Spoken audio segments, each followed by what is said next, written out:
Disclaimer. प्रस्तुत कहानी के पात्र, नाम, घटनाएं और संवाद लेखक की कल्पना परिणाम हैं।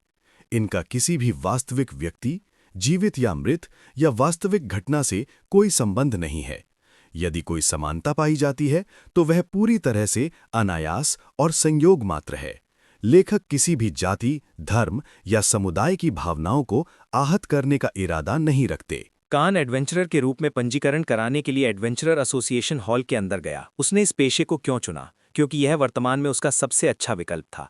मुख्य रूप से यह उसे जंगलों और काल कोठरियों जैसे क्षेत्रों में प्रवेश करने की अनुमति देगा, जहां वो राक्षसों का शिकार कर सकता था और उनके कौशल को सोखकर और उनके कोर खाकर अपनी ताकत बढ़ा सकता था। साथ ही यदि वो एक पंजीकृत एडवेंचरर होता और उसके पास आईडी होती, तो कोई भी उससे ये सवाल नहीं पूछता कि वो ऐसी जगहों पर क्या कर रहा है। और ये अतिरिक्त पैसे कमाने का एक तेज तरीका भी था, जैसा कि एलेनेव ने सुझाव दिया था। बॉडीगार्ड के रूप में काम करना कान को कई तरह से प्रतिबंधित कर देता। साथ ही उसकी आय सीमित होती और कई बार उसे लोगों को एस्कॉर्ट करना पड़ता या सुरक्षा के रूप में काम करना पड़ता, जो कान के समय की सरासर बर्बादी होती। भले ही फ्लेवोर्ड शहर कान के लिए अपनी ताकत बनाने के लिए सबसे अच्छी जगह थी, लेकिन वो यहाँ लंबे समय तक नहीं रुकने वाला था और अंततः बड़े शहरों और उन जगहों के लिए निकल जाएगा जहां वो अधिक शक्ति और अधिकार हासिल कर सके। ये शहर उसकी यात्रा का पहला कदम होने वाला था।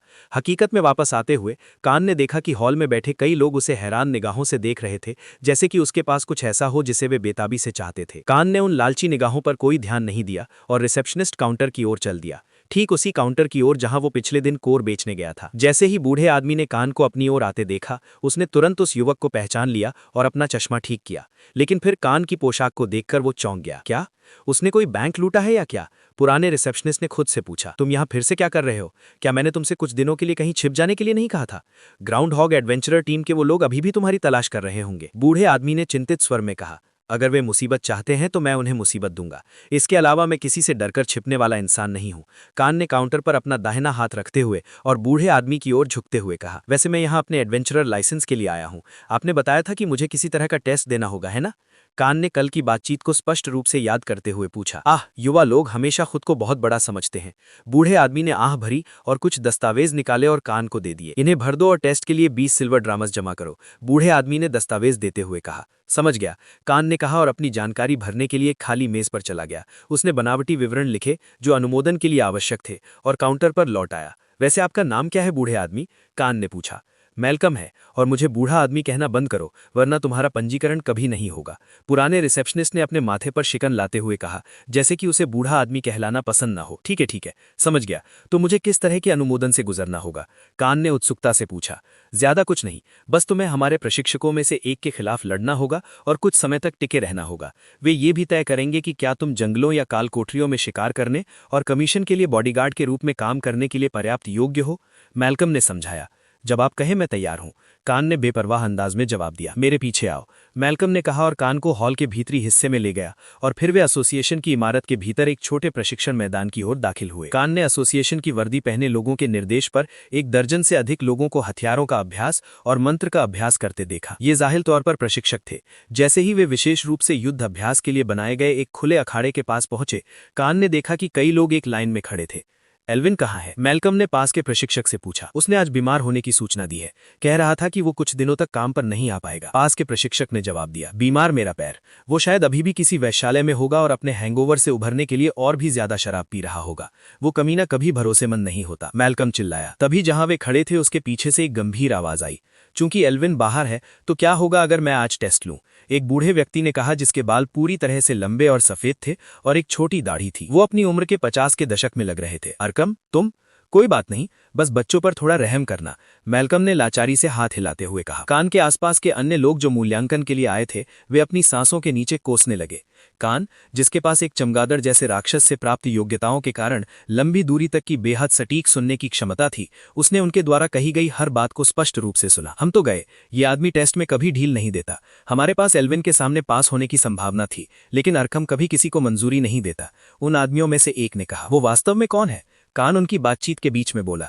क्या तुम नहीं जानते? वो अरकम हॉलैंड है, ए रैंक एडवेंचरर, जो एक grand master rank magic swordsman है। वो पूरे शहर के 3 सबसे मजबूत एडवेंचरर्स में से एक है। उसे हमारे मूल्यांकन के लिए प्रशिक्षक के रूप में पाना पत्थर की दीवार पर कंकड़ मारने जैसा है। केवल भगवान ही जानता है कि इस बार हम पास हो पाएंगे या नहीं। उस आदमी ने जवाब दिया जैसे कि उसकी पीठ किसी बुजुर्ग की तरह झुक गई हो। इस खुलासे पर कान ने दूसरों की तुलना में बहुत अलग महसूस किया, क्योंकि उनके विपरीत जो टेस्ट में फेल होने से डरे हुए थे, कान की आंखें खुशी और उम्मीदों से भरी थीं, क्योंकि उसे एक ग्रैंड मास्टर स्तर के तलवारबाज से लड़ने का मौका मिलेगा, जिससे उसे अपने वेपन मास्टरी को बढ़ाने में मदद मिलेगी। कान समझ गया था कि जो उस दूसरे आदमी ने बताया था, उससे ग्रैंड मास्टर रैंक के तलवारबाज फ्लेवोर्ड सिटी जैसे बड़े शहर के लिए भी बहुत दुर्लभ थे। तो स्वाभाविक रूप से ये मुठभेड़ एक विशेषज्ञ से सीखने का बहुत ही दुर्लभ मौका होगा। कान कतार में खड़ा हो गया जबकि अरकम ने हथियार स्टैंड से लकड़ी की तलवार ली और टेस्ट शुरू किया। कान कतार में सबसे अंत में खड़ा था और उसने युद्ध परीक्षण को भली भांति देखने की कोशिश की। बूढ़े अरकम ने अपने चेहरे पर एक सौम्य मुस्कान के साथ लकड़ी की तलवार पकड़ी थी, जो पूरी तरह से एक हानि रहित बुजुर्ग व्यक्ति की तरह लग रहे थे, जिन्हें सड़क पार करने में भी संघर्ष करना पड़ता होगा। लेकिन जैसे ही उसने शुरुआत की, कान की आंखें आश्चर्य से चौड़ी हो गईं और उसके सर्वाइवल इंस्टिंक्ट ने उसके दिमाग के अंदर खतरे की घंटी बजानी शुरू कर दी। लाइन में खड़े अन्य लोगों के विपरीत कान अरकम से निकलने वाले आभा को महसूस कर सकता था। इससे कान को डर का एहसास हुआ, क्योंकि वो समझ गया था कि उसके सामने वाला आदमी कोई मजाक नहीं है। वो जो आभा दे रहा था वो कान को मौके पर ही दबाने के लिए काफी थी, जो कतार के अंत में था। अरकम, जो पहले परीक्षार्थी के उस पर आक्रमण करने का इंतजार कर रहा था, अचानक अपनी आंखें सिकोड़ लीं और बिना किसी का ध्यान खींचे कान की ओर देखा। वो महसूस कर सकता था कि कान उसकी ताकत को आंकने की कोशिश कर रहा है। जैसे ही पहले परीक्षार्थी ने अपनी विशाल कुल्हाड़ी पकड़ी और पूरी ताकत से घुमाते हुए अरकम पर आक्रमण किया, बूढ़े आदमी ने बस एक कदम पीछे हटाया और बाल बाल बच गए। हैरानी? कान पूरी तरह से हैरान था। बिना पैनी इंद्रियों वाले किसी व्यक्ति के लिए यह ऐसा लग रहा था कि अरकम मुश्किल से हमले से बचने में कामयाब रहे और भाग्यवश उसे चकमा दे दिया। लेकिन कान के लिए, जिसके रिफ्लेक्स और इंद्रियां सामान्य लोगों से परे स्तर तक पहुंच गई थीं, सब कुछ पानी की तरह साफ था। अरकम चकमा देने के लिए बिल्कुल नहीं हिले थे, बल्कि वो विशाल कुल्हाड़ी को अपने करीब से गुजरने दे रहे थे। ऐसा नहीं था कि उनके रिफ्लेक्स कमजोर थे, बल्कि वो अपनी असली गति को रोककर उसे ऐसा दिखा रहे थे जैसे हमलावर बूढ़े आदमी को बस मुश्किल से चूक गया हो। कान अरकम को एकटक निगाहों से देखता रहा। ये आदमी वास्तव में एक विशेषज्ञ था। अगले ही पल परीक्षार्थी ने अरकम के सिर पर अपनी कुल्हाड़ी घुमाई, एक घातक प्रहार करने की कोशिश की। जैसे ही कुल्हाड़ी अरकम के चेहरे के करीब आई, उसने तेजी से अपनी लकड़ी की तलवार को झटका दिया और एक ही सेकंड में घूमती हुई कुल्हाड़ी की पूरी दिशा बदल गई। कुल्हाड़ी पूरी ताकत के साथ जमीन पर जा गिरी। उसे चलाने वाला भी अपना संतुलन खो बैठा और जमीन पर लड़खड़ा गया। जैसे ही उसने कुल्हाड़ी को फिर से उठाने और हमला करने की कोशिश की, लकड़ी की तलवार पहले ही उसकी गर्दन पर लग चुकी थी। असफल, अरकम ने गंभीर आंखों से कहा। परीक्षार्थी ने शर्मिंदगी से अपनी गर्दन नीचे झुका ली और प्रशिक्षण मैदान से बाहर चला गया। अगला, अरकम चिल्लाया और टेस्ट जारी रहा। और जैसा कि कान ने उम्मीद की थी, इन परीक्षार्थियों में से एक भी अरकम के सामने 1 मिनट तक टिकने की बात तो दूर, उन पर एक प्रहार भी नहीं कर पाया। चाहे वो क्लोज कॉम्बैट वर्ग हो या लंबी दूरी वाले हमले वाले वर्ग जैसे जादूगर या तीरंदाज, कोई भी अरकम को 10 कदम से अधिक हिलाने के करीब नहीं आया पहले कि वो उन्हें आसानी से बाहर कर दे। अंत में कान की बारी आई और उसने प्रशिक्षण मैदान में प्रवेश किया। वो किसी औपचारिकता में नहीं पड़ा। उसने अपनी नई लंबी तलवार निकाली जो 5 फीट से कम नहीं थी, या शायद उससे भी लंबी थी। उसने इसे अपनी दोनों पहथेलियों में मजबूती से पकड़ा, अपने पैर जमाए, तलवार की मूठ को अपनी छाती के करीब खींचा और तलवार की नोक को अरकम की ओर करते हुए जैसे कि उसने एक रक्षात्मक मुद्रा ली। कान ने दृढ़ निगाहों से बूढ़े आदमी की ओर देखा और कहा, आपके बारे। कहन ने बूढ़े अरखाम पर अपना ध्यान केंद्रित किया और उसकी हर छोटी से छोटी हलचल पर नजर रखी। उसकी सर्वाइवल इंस्टिंक्ट उसे सचेत किया और फिर उसने अपनी हंटर्स इंटेंट को सक्रिय कर दिया।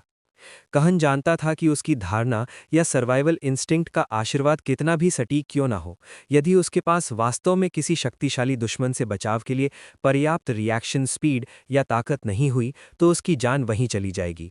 तुम्हारी इंद्रियां अच्छी हैं बच्चे, अब देखते हैं कि क्या तुम्हें वाकई लड़ना आता है, अरखाम ने कहन की ओर अपना पहला कदम बढ़ाते हुए कहा। वुश! अगले ही पल अरखाम की आकृति झपकी और कहन को अपनी ओर आती हुई मौत का एहसास हुआ। क्लैंग! जैसे ही अरखाम कहन पर वार करने वाला था, उस युवक ने फुर्ती से अपनी तलवार का उपयोग बाईं ओर से बचाव के लिए किया और अंततः अरखाम की आकृति उसके सामने प्रकट हो गई। आसपास के लोग आश्चर्य से हाँफने लगे। यहाँ तक कि अन्य प्रशिक्षक भी चकित थे, क्योंकि अब तक अरखाम ने किसी भी परीक्षार्थी पर हमला करने के लिए अपनी गति का उपयोग नहीं किया था। वो केवल उनके वार रोकता और चकमा देता था और फिर अपनी लकड़ी की तलवार से एक घातक प्रहार करता था। लेकिन अब वो इस युवक के खिलाफ आक्रामकारी रुख अपना रहा था। और इससे भी अधिक आश्चर्य की बात यह थी कि उस युवक ने वास्तव में उस वार को रोक दिया था जिसे वहां खड़ा कोई भी व्यक्ति देख तक नहीं पाया था। अच्छी तलवार है, अरखाम ने कहा, और अपनी लकड़ी की तलवार फिर से घुमाई। कहन उस ग्रैंड मास्टर रैंक के तलवारबाज की अत्यंत तीव्र गति और हमलों के साथ बमुश्किल तालमेल बिठा पा रहा था। हर प्रहार बहुत सरल लग रहा था, लेकिन केवल कहन ही जानता था कि अरखाम या तो घातक वार करने की कोशिश कर रहा था या उसे निहत्था करने की। बूढ़े व्यक्ति की एक भी हरकत बेकार नहीं थी। जैसे जैसे कहन इन त्रुटिहीन हमलों के खिलाफ बचाव करता रहा, उसे एहसास हुआ कि जब उसने बूढ़े को पहले हमला करने के लिए कहा था तो वो खुद पर बहुत अधिक विश्वास कर रहा था। क्या केवल बचाव करना ही तुम्हें आता है? अरखाम ने तिरस्कार भरी नजरों से पूछा, जैसे कि वो कहन के कौशल से निराश हो। डिंग। होस्ट ने तलवारों के लिए वेपन मास्टरी में सुधार किया है। वर्तमान प्रगति मास्टर रैंक पर 35%। मेजबान ने युद्ध तकनीक डिफेंसिव स्टांस अनलॉक की है। वर्तमान प्रगति मास्टर रैंक पर 15%। सिस्टम की सूचना उसके दिमाग में गूंजी, लेकिन कहन ने अपना ध्यान नहीं खोया और सामने वाले दुश्मन पर ध्यान केंद्रित किया। नियमों में कहा गया है कि यदि मैं प्रशिक्षकों के सामने कुछ समय तक टिक गया तो भी मैं जीत जाऊंगा। मुझे हमला करने के लिए उकसाने और मौका पाने की कोशिश मत करो बूढ़े आदमी, कहन ने अपनी डिफेंसिव मुद्रा को मजबूत करते हुए कहा। अगर तुम्हें लगता है कि समय बर्बाद करने से तुम्हें मदद मिलेगी तो तुम गलत हो। मैं तुम्हें हमारे कौशल के बीच का अंतर दिखाता हूं, अरखाम ने कहा और अंततः अपना पूरा ऑरा छोड़ दिया। बूम।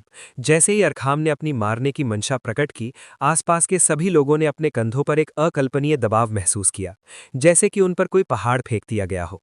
कुछ अन्य परीक्षार्थी मौके पर ही बेहोश हो गए, जबकि अन्य इस दबाव के नीचे झुक गए। कहन, जो इस दबदबे वाले ऑरा और जानलेवा मंशा का मुख्य निशाना था, वास्तव में दूसरों की तुलना में 3 गुना ज्यादा दबाव का सामना कर रहा था। उसके शरीर में एक मांसपेशी हिलाने या दूसरी तरफ देखने तक की शक्ति नहीं बची थी। कहन को लगा जैसे वो शिकारी जानवर के सामने केवल एक शिकार हो, एक ऐसा शिकार जिसे लड़ने तक का अधिकार ना हो। कहन इस दबाव में अपनी हड्डियों को चटकते हुए और अपनी नसों को बाहर निकलते हुए महसूस कर रहा था। वो बूढ़ा आदमी, जिसके चेहरे पर एक सौम्य मुस्कान थी, वास्तव में एक शक्तिशाली योद्धा था। War dominance. कहन ने अपने वॉर डोमिनेंस आशीर्वाद को सक्रिय किया और खुद पर से दबाव गायब होते महसूस किया। दूसरी ओर अरखाम के चेहरे पर उलझन के भाव थे। उसने पहले कहन से केवल एक मामूली ऑरा महसूस किया था, लेकिन अब ना केवल उसका खुद का ऑरा उस युवक के सामने फीका पड़ रहा था, बल्कि उसे भी उस युवा शास्त्रबाज से खतरे का एहसास हुआ। दिलचस्प, बहुत दिलचस्प, अरखाम ने अपना ऑरा अपने अंदर समेटते हुए कहा। अरखाम ने फिर से विभिन्न कोणों से कहन पर हमला करना शुरू कर दिया, हर प्रहार के साथ उसे पीछे धकेल दिया। हालांकि कहन ने भी अपना बचाव करने और भारी और तेज हमलों के खिलाफ अपने पैर जमाए रखने की पूरी कोशिश की। उसकी नई तलवार अत्यंत टिकाऊ थी और उसकी वर्तमान ताकत के साथ उसे चलाना बहुत आसान था। भले ही वो अरखाम के तेज हमलों के खिलाफ मुश्किल से टिका हुआ था, लेकिन कहन के चेहरे पर खुशी का भाव था, क्योंकि जिस भी प्रहार का वो बचाव कर रहा था, उसके साथ उसकी वेपन मास्टरी और कॉम्बैट टेक्निक मास्टरी बहुत बढ़ रही थी, क्योंकि वो एक सच्चे विशेषज्ञ के खिलाफ लड़ रहा था। अरखाम ने जब कहन के चेहरे पर यह मुस्कान देखी तो उसे झुंझलाहट हुई, क्योंकि उसके सामने ये नया लड़का उसके जैसे अनुभवी दिग्गज के खिलाफ सफलतापूर्वक बचाव कर रहा था। मैं तुम्हें मुझ पर हमला करने का एक मौका दूंगा, मैं केवल बचाव करूंगा, इसके बारे में क्या ख्याल है? अरखाम ने मजाक भरे लहजे में पूछा। कोई झूठ तो नहीं है ना? क्योंकि मेरे विपरीत यहां आपकी साख दाव पर है, कहन ने हल्की मुस्कान देते हुए कहा। सिस्टम, मुझे वर्तमान प्रगति दिखाओ, कहन ने सिस्टम को आदेश दिया। मेजबान ने तलवारों के लिए वेपन मास्टरी में सुधार किया है। वर्तमान प्रगति मास्टर रैंक पर 49%। डिफेंसिव स्टांस कॉम्बैट टेक्निक, वर्तमान प्रगति मास्टर रैंक पर 40%। कहन ने अपडेट सुना और अरखाम के प्रस्ताव के साथ जाने का निश्चय किया, क्योंकि वो केवल बचाव करके अपनी वेपन मास्टरी और युद्ध तकनीक में सुधार नहीं कर पाएगा। अपने स्किल को सुधारने के लिए उसे हमला भी करना होगा, अन्यथा वो वास्तविक युद्ध में जैसे तैसे तलवार चला रहा होगा। उसे कुछ रियल तलवार कौशल सीखने के लिए इस अवसर का उपयोग करना था। मैं आ रहा हूं, कहन चिल्लाया और अरखाम पर झपटा। उसने अपनी लंबी तलवार को तेजी से लंबवत घुमाया ताकि वो बूढ़े व्यक्ति पर घातक वार कर सके। थैंग! धातु और पत्थर के टकराने की आवाज प्रशिक्षण मैदान में गूंज उठी। अब तक 100 से अधिक लोग जो बगल के प्रशिक्षण मैदान में अभ्यास कर रहे थे या अपनी परीक्षा दे रहे थे, कहन और अरखाम की लड़ाई देखने में मग्न थे। पूरे शहर के सबसे मजबूत एडवेंचरर्स में से एक, प्रसिद्ध अरखाम के खिलाफ एक नए खिलाड़ी का इतने लंबे समय तक टिके रहना उनके लिए किसी चमत्कार जैसा था। जहां कहन की तलवार गिरी थी, वहां फर्श पर एक बड़ी दरार पड़ गई थी। अरखाम ने अंतिम मौके पर कहन के क्रूर हमले को बड़ी आसानी से रोक दिया था। हमले के दौरान कहन ने देखा कि भले ही अरखाम लकड़ी की तलवार का उपयोग कर रहा था, लेकिन तलवार पर सुरक्षात्मक ऑरा या किसी प्रकार की बाधा की एक परत थी, और इसका स्रोत कोई और नहीं बल्कि स्वयं अरखाम था। क्या इसे ये लोग मैजिक स्वॉर्ड्समैन कहते हैं? कहन ने खुद से पूछा, क्योंकि ऐसा कोई तरीका नहीं था कि उसकी तलवार एक ही वार में लकड़ी की तलवार को ना तोड़ पाए। वो न केवल अत्यंत अच्छी गुणवत्ता वाली सामग्री से बनी थी, बल्कि वो एक ही समय में बहुत तेज और भारी भी थी।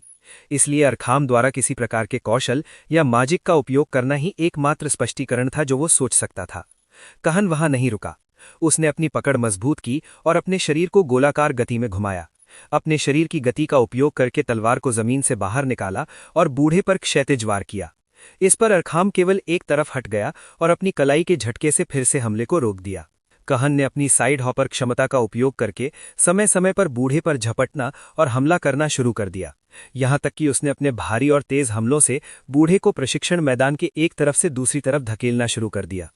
जैसे जैसे वो दौड़ता रहा और अलग अलग कोणों से बार बार हमला करता रहा, उसने बूढ़े के नाजुक अंगों को निशाना बनाया।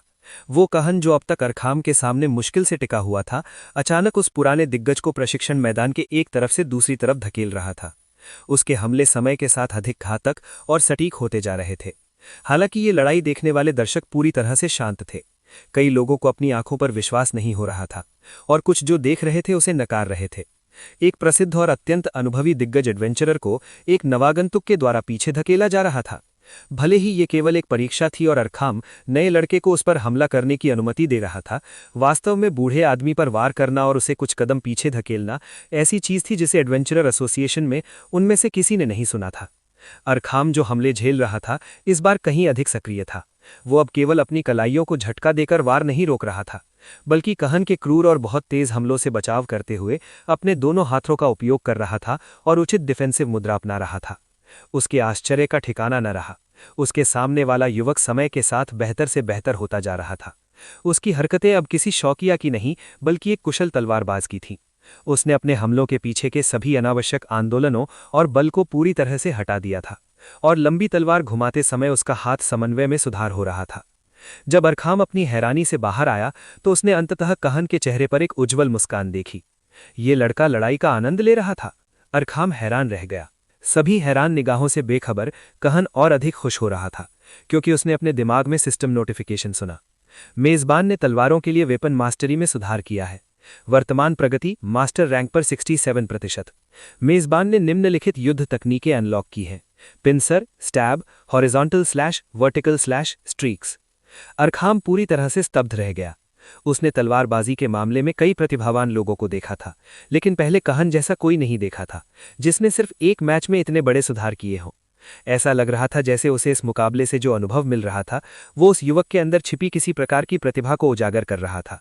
प्रतिभाशाली, उसे एक सच्चा जीनियस मिल गया था।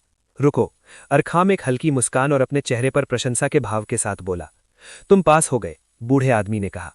घोषणा के बाद भीड़ के होश उड़ गए। ये नवागंतुक अपने आप महान अरखाम द्वारा आयोजित परीक्षा में पास हो गया। क्या उनकी आंखें उन्हें धोखा दे रही थीं? कहन ने अपने हमले रोक दिए और भारी तलवार अपनी पीठ पर रख ली। उसने अपनी दोनों मुट्ठियां एक साथ मिलाईं और बूढ़े अरखाम के प्रति थोड़ा झुककर सम्मान प्रकट किया, जैसा कि लोग चीनी मार्शल आर्ट नॉवेल्स में करते हैं, और कहा, आपके मार्गदर्शन के लिए धन्यवाद। जैसे ही टेस्ट समाप्त हुआ, प्रशिक्षण मैदान के चारों ओर इकट्ठा हुई भीड़ खुशी से झूम उठी। वहां मौजूद हर कोई पूरी ताकत से चिल्ला रहा था, क्योंकि कान ने आखिरकार अरखम के असेसमेंट टेस्ट को पास करके रिकॉर्ड तोड़ दिया था, जो पिछले 10 वर्षों में नहीं हुआ था। टेस्ट पास करने पर बधाई हो बच्चे, मैल्कम ने कहा, जो शोर सुनकर थोड़ी देर पहले ही वापस आया था। उसने कभी कल्पना भी नहीं की थी कि कान इतने लंबे समय तक अरखम के खिलाफ लड़ पाएगा, और उसे लगा था कि आज कोई भी पास नहीं होगा। कान ने एक हल्की मुस्कान दी और जवाब में सिर हिलाया। फिर उसने अरखम की ओर देखा और कहा, ऐसा इसलिए है क्योंकि वो अपनी आधी ताकत का भी इस्तेमाल नहीं कर रहे थे। अगर ये असल जिंदगी की लड़ाई होती तो मैं पहले कुछ सेकंड में ही मर जाता। कान की बातें सुनकर अरखम मुस्कुराया। ये युवक कोई मूर्ख नहीं था जो छोटी सी जीत को अपने सिर पर सवार होने दे। फिर भी मैंने अंत में अपने हमलों और गति में कोई कमी नहीं छोड़ी थी। भले ही मैंने अपनी मूल ताकत के आधे हिस्से का भी उपयोग नहीं किया, लेकिन तुम्हारा अपनी वर्तमान ताकत और कौशल के साथ इसे झेल पाना वाकई प्रशंसा के योग्य है। अरखम ने कहा। वो कान के व्यवहार और सच्चाई को स्वीकार करने के तरीके से बहुत प्रभावित था। अब तक मैंने जितने भी युवा तलवारबाजों का मूल्यांकन किया है, उनमें से केवल तुम ही युद्ध के दौरान स्थिति को समझने और अपनी आक्रमण रणनीति को उसके अनुसार बदलने की क्षमता रखते हो। ये बहुत सराहनीय है। मुझे बताओ लड़के, क्या तुम्हें पहले कभी कोई औपचारिक प्रशिक्षण मिला है? तुम्हारे शिक्षक कौन थे? अरखम ने जिज्ञासा से पूछा। मेरे चाचा वेसेमिर ने मुझे बचपन से ही तलवारबाजी के कुछ हुनर सिखाए थे। वो कहते थे कि हम मर्सनरीज के पास दूसरों की और खुद की रक्षा करने के लिए पर्याप्त कौशल और ताकत होनी चाहिए। कान ने अपने काल्पनिक चाचा की प्रशंसा करते हुए कहा। वेसेमिर नाम ही क्यों? क्योंकि जो कोई भी विचर फ्रेंचाइजी के बारे में जानता था, वो रिविया के महान गेराल्ट के गुरु के बारे में जानता था। वेसेमिर ही थे जिन्होंने उसे सब कुछ सिखाया था, इसलिए कान को उस नाम का उपयोग करना और अपनी फर्जी पृष्ठभूमि के लिए एक फर्जी चरित्र बनाना उचित लगा। तब तो ये बहुत कुछ स्पष्ट करता है। वो निश्चित रूप से एक बहुत अनुभवी योद्धा रहे होंगे, अरखम ने कहा, जैसे उसे सब समझ आ गया हो। इससे ये साफ हो गया कि कान की नींव इतनी मजबूत क्यों थी। तभी पास खड़े मैल्कम ने कहा, अरखम, याद है मार्कस और उसकी डायमंड एडवेंचरर टीम के साथ क्या हुआ था जब वो अपनी जान गंवाने के करीब थे? तब ये वहां पहुंचा था। इसने अकेले ही उन 8 डाकुओं को एक एक करके गुप्त और रणनीतिक रूप से मार डाला था। मार्कस ने कहा था कि अगर ये युवक ना होता तो वो सभी अपनी जान गंवा देते, सेंड्रा भी। तो वो तुम थे। धन्यवाद, तुमने मुझ पर बहुत बड़ा उपकार किया है। मुझे आखिरकार उस आदमी से मिलकर खुशी हुई जिसने मेरी भतीजी की जान बचाई। अरखम ने कान का हाथ मजबूती से मिलाते हुए कहा। सेंड्रा कौन है? कान ने अपने सिर के पीछे खुजलाते हुए पूछा। मैल्कम ने तुरंत उत्तर दिया, वो जादूगरनी लड़की जो तुम्हारी वजह से उस हमले में बच गई थी। कान, जिसकी याददाश्त बहुत तेज थी, उसे तुरंत वो युवा जादूगरनी लड़की याद आ गई जो उस दिन डाकुओं के खिलाफ लड़ रही थी। समझ गया। खैर, उन कमीनों ने मेरे कबीले के सदस्यों और मेरे दोस्तों को मार डाला था जब हम एक बॉडीगार्ड मिशन पर बाहर निकले थे। मार्कस और उसकी टीम की तरह हम पर भी हमला किया गया था और केवल मैं ही जीवित बच पाया था। मैं बस अपना बदला ले रहा था जब मैंने उन्हें फिर से ढूंढ लिया। कान ने अपनी मुट्ठियां कसते हुए कहा, उसका चेहरा दुख और पछतावे से भरा था। इसने अरखम और मैल्कम दोनों को आश्चर्यचकित कर दिया। उन्हें अब तक कान के अतीत के बारे में कुछ भी नहीं पता था। इससे उन्हें उस युवक के प्रति सहानुभूति महसूस हुई। खैर, इससे कोई फर्क नहीं पड़ता। भले ही तुमने इसे अनजाने में किया हो, फिर भी तुमने हमारे लोगों को बचाया। अगर तुम्हें भविष्य में किसी भी चीज की जरूरत हो तो बेझिझक मुझसे पूछना। अरखम ने कान के कंधे को थपथपाते हुए कहा। अब वो इस लड़के को और भी ज्यादा पसंद करने लगा था। मैदान की भीड़ अब तक छट चुकी थी। कुछ समय प्रतीक्षा करने के बाद मैल्कम कान का नया आईडी कार्ड ले आया। अरखम प्रबंधन को कुछ रिपोर्ट करने के लिए पहले ही जा चुका था। जाहिर तौर पर अरखम वास्तव में फ्लेवोटिस शहर में एडवेंचरर एसोसिएशन का वाइस प्रेसिडेंट था। जैसे ही कान के लिए चीजें अच्छी होने लगी थीं, 30 से अधिक लोगों का एक समूह एसोसिएशन हॉल में दाखिल हुआ। उनके पैरों की भारी आवाज और हथियारों के टकराने की आवाज ने हॉल में मौजूद हर व्यक्ति का ध्यान खींच लिया। वो समूह बेहद घमंडी और दबंग लग रहा था और उनकी शत्रुतापूर्ण निगाहें भीड़ में किसी को ढूंढ रही थीं। इन सभी के कपड़ों पर एक ही लोगो था, ग्राउंड हॉग एडवेंचरर टीम। तभी उस समूह में से किसी ने कान की ओर उंगली उठाई। यही वो आदमी है जिसने कर युवा मालिक को पीटा था, एक थीफ क्लास एडवेंचरर ने कहा।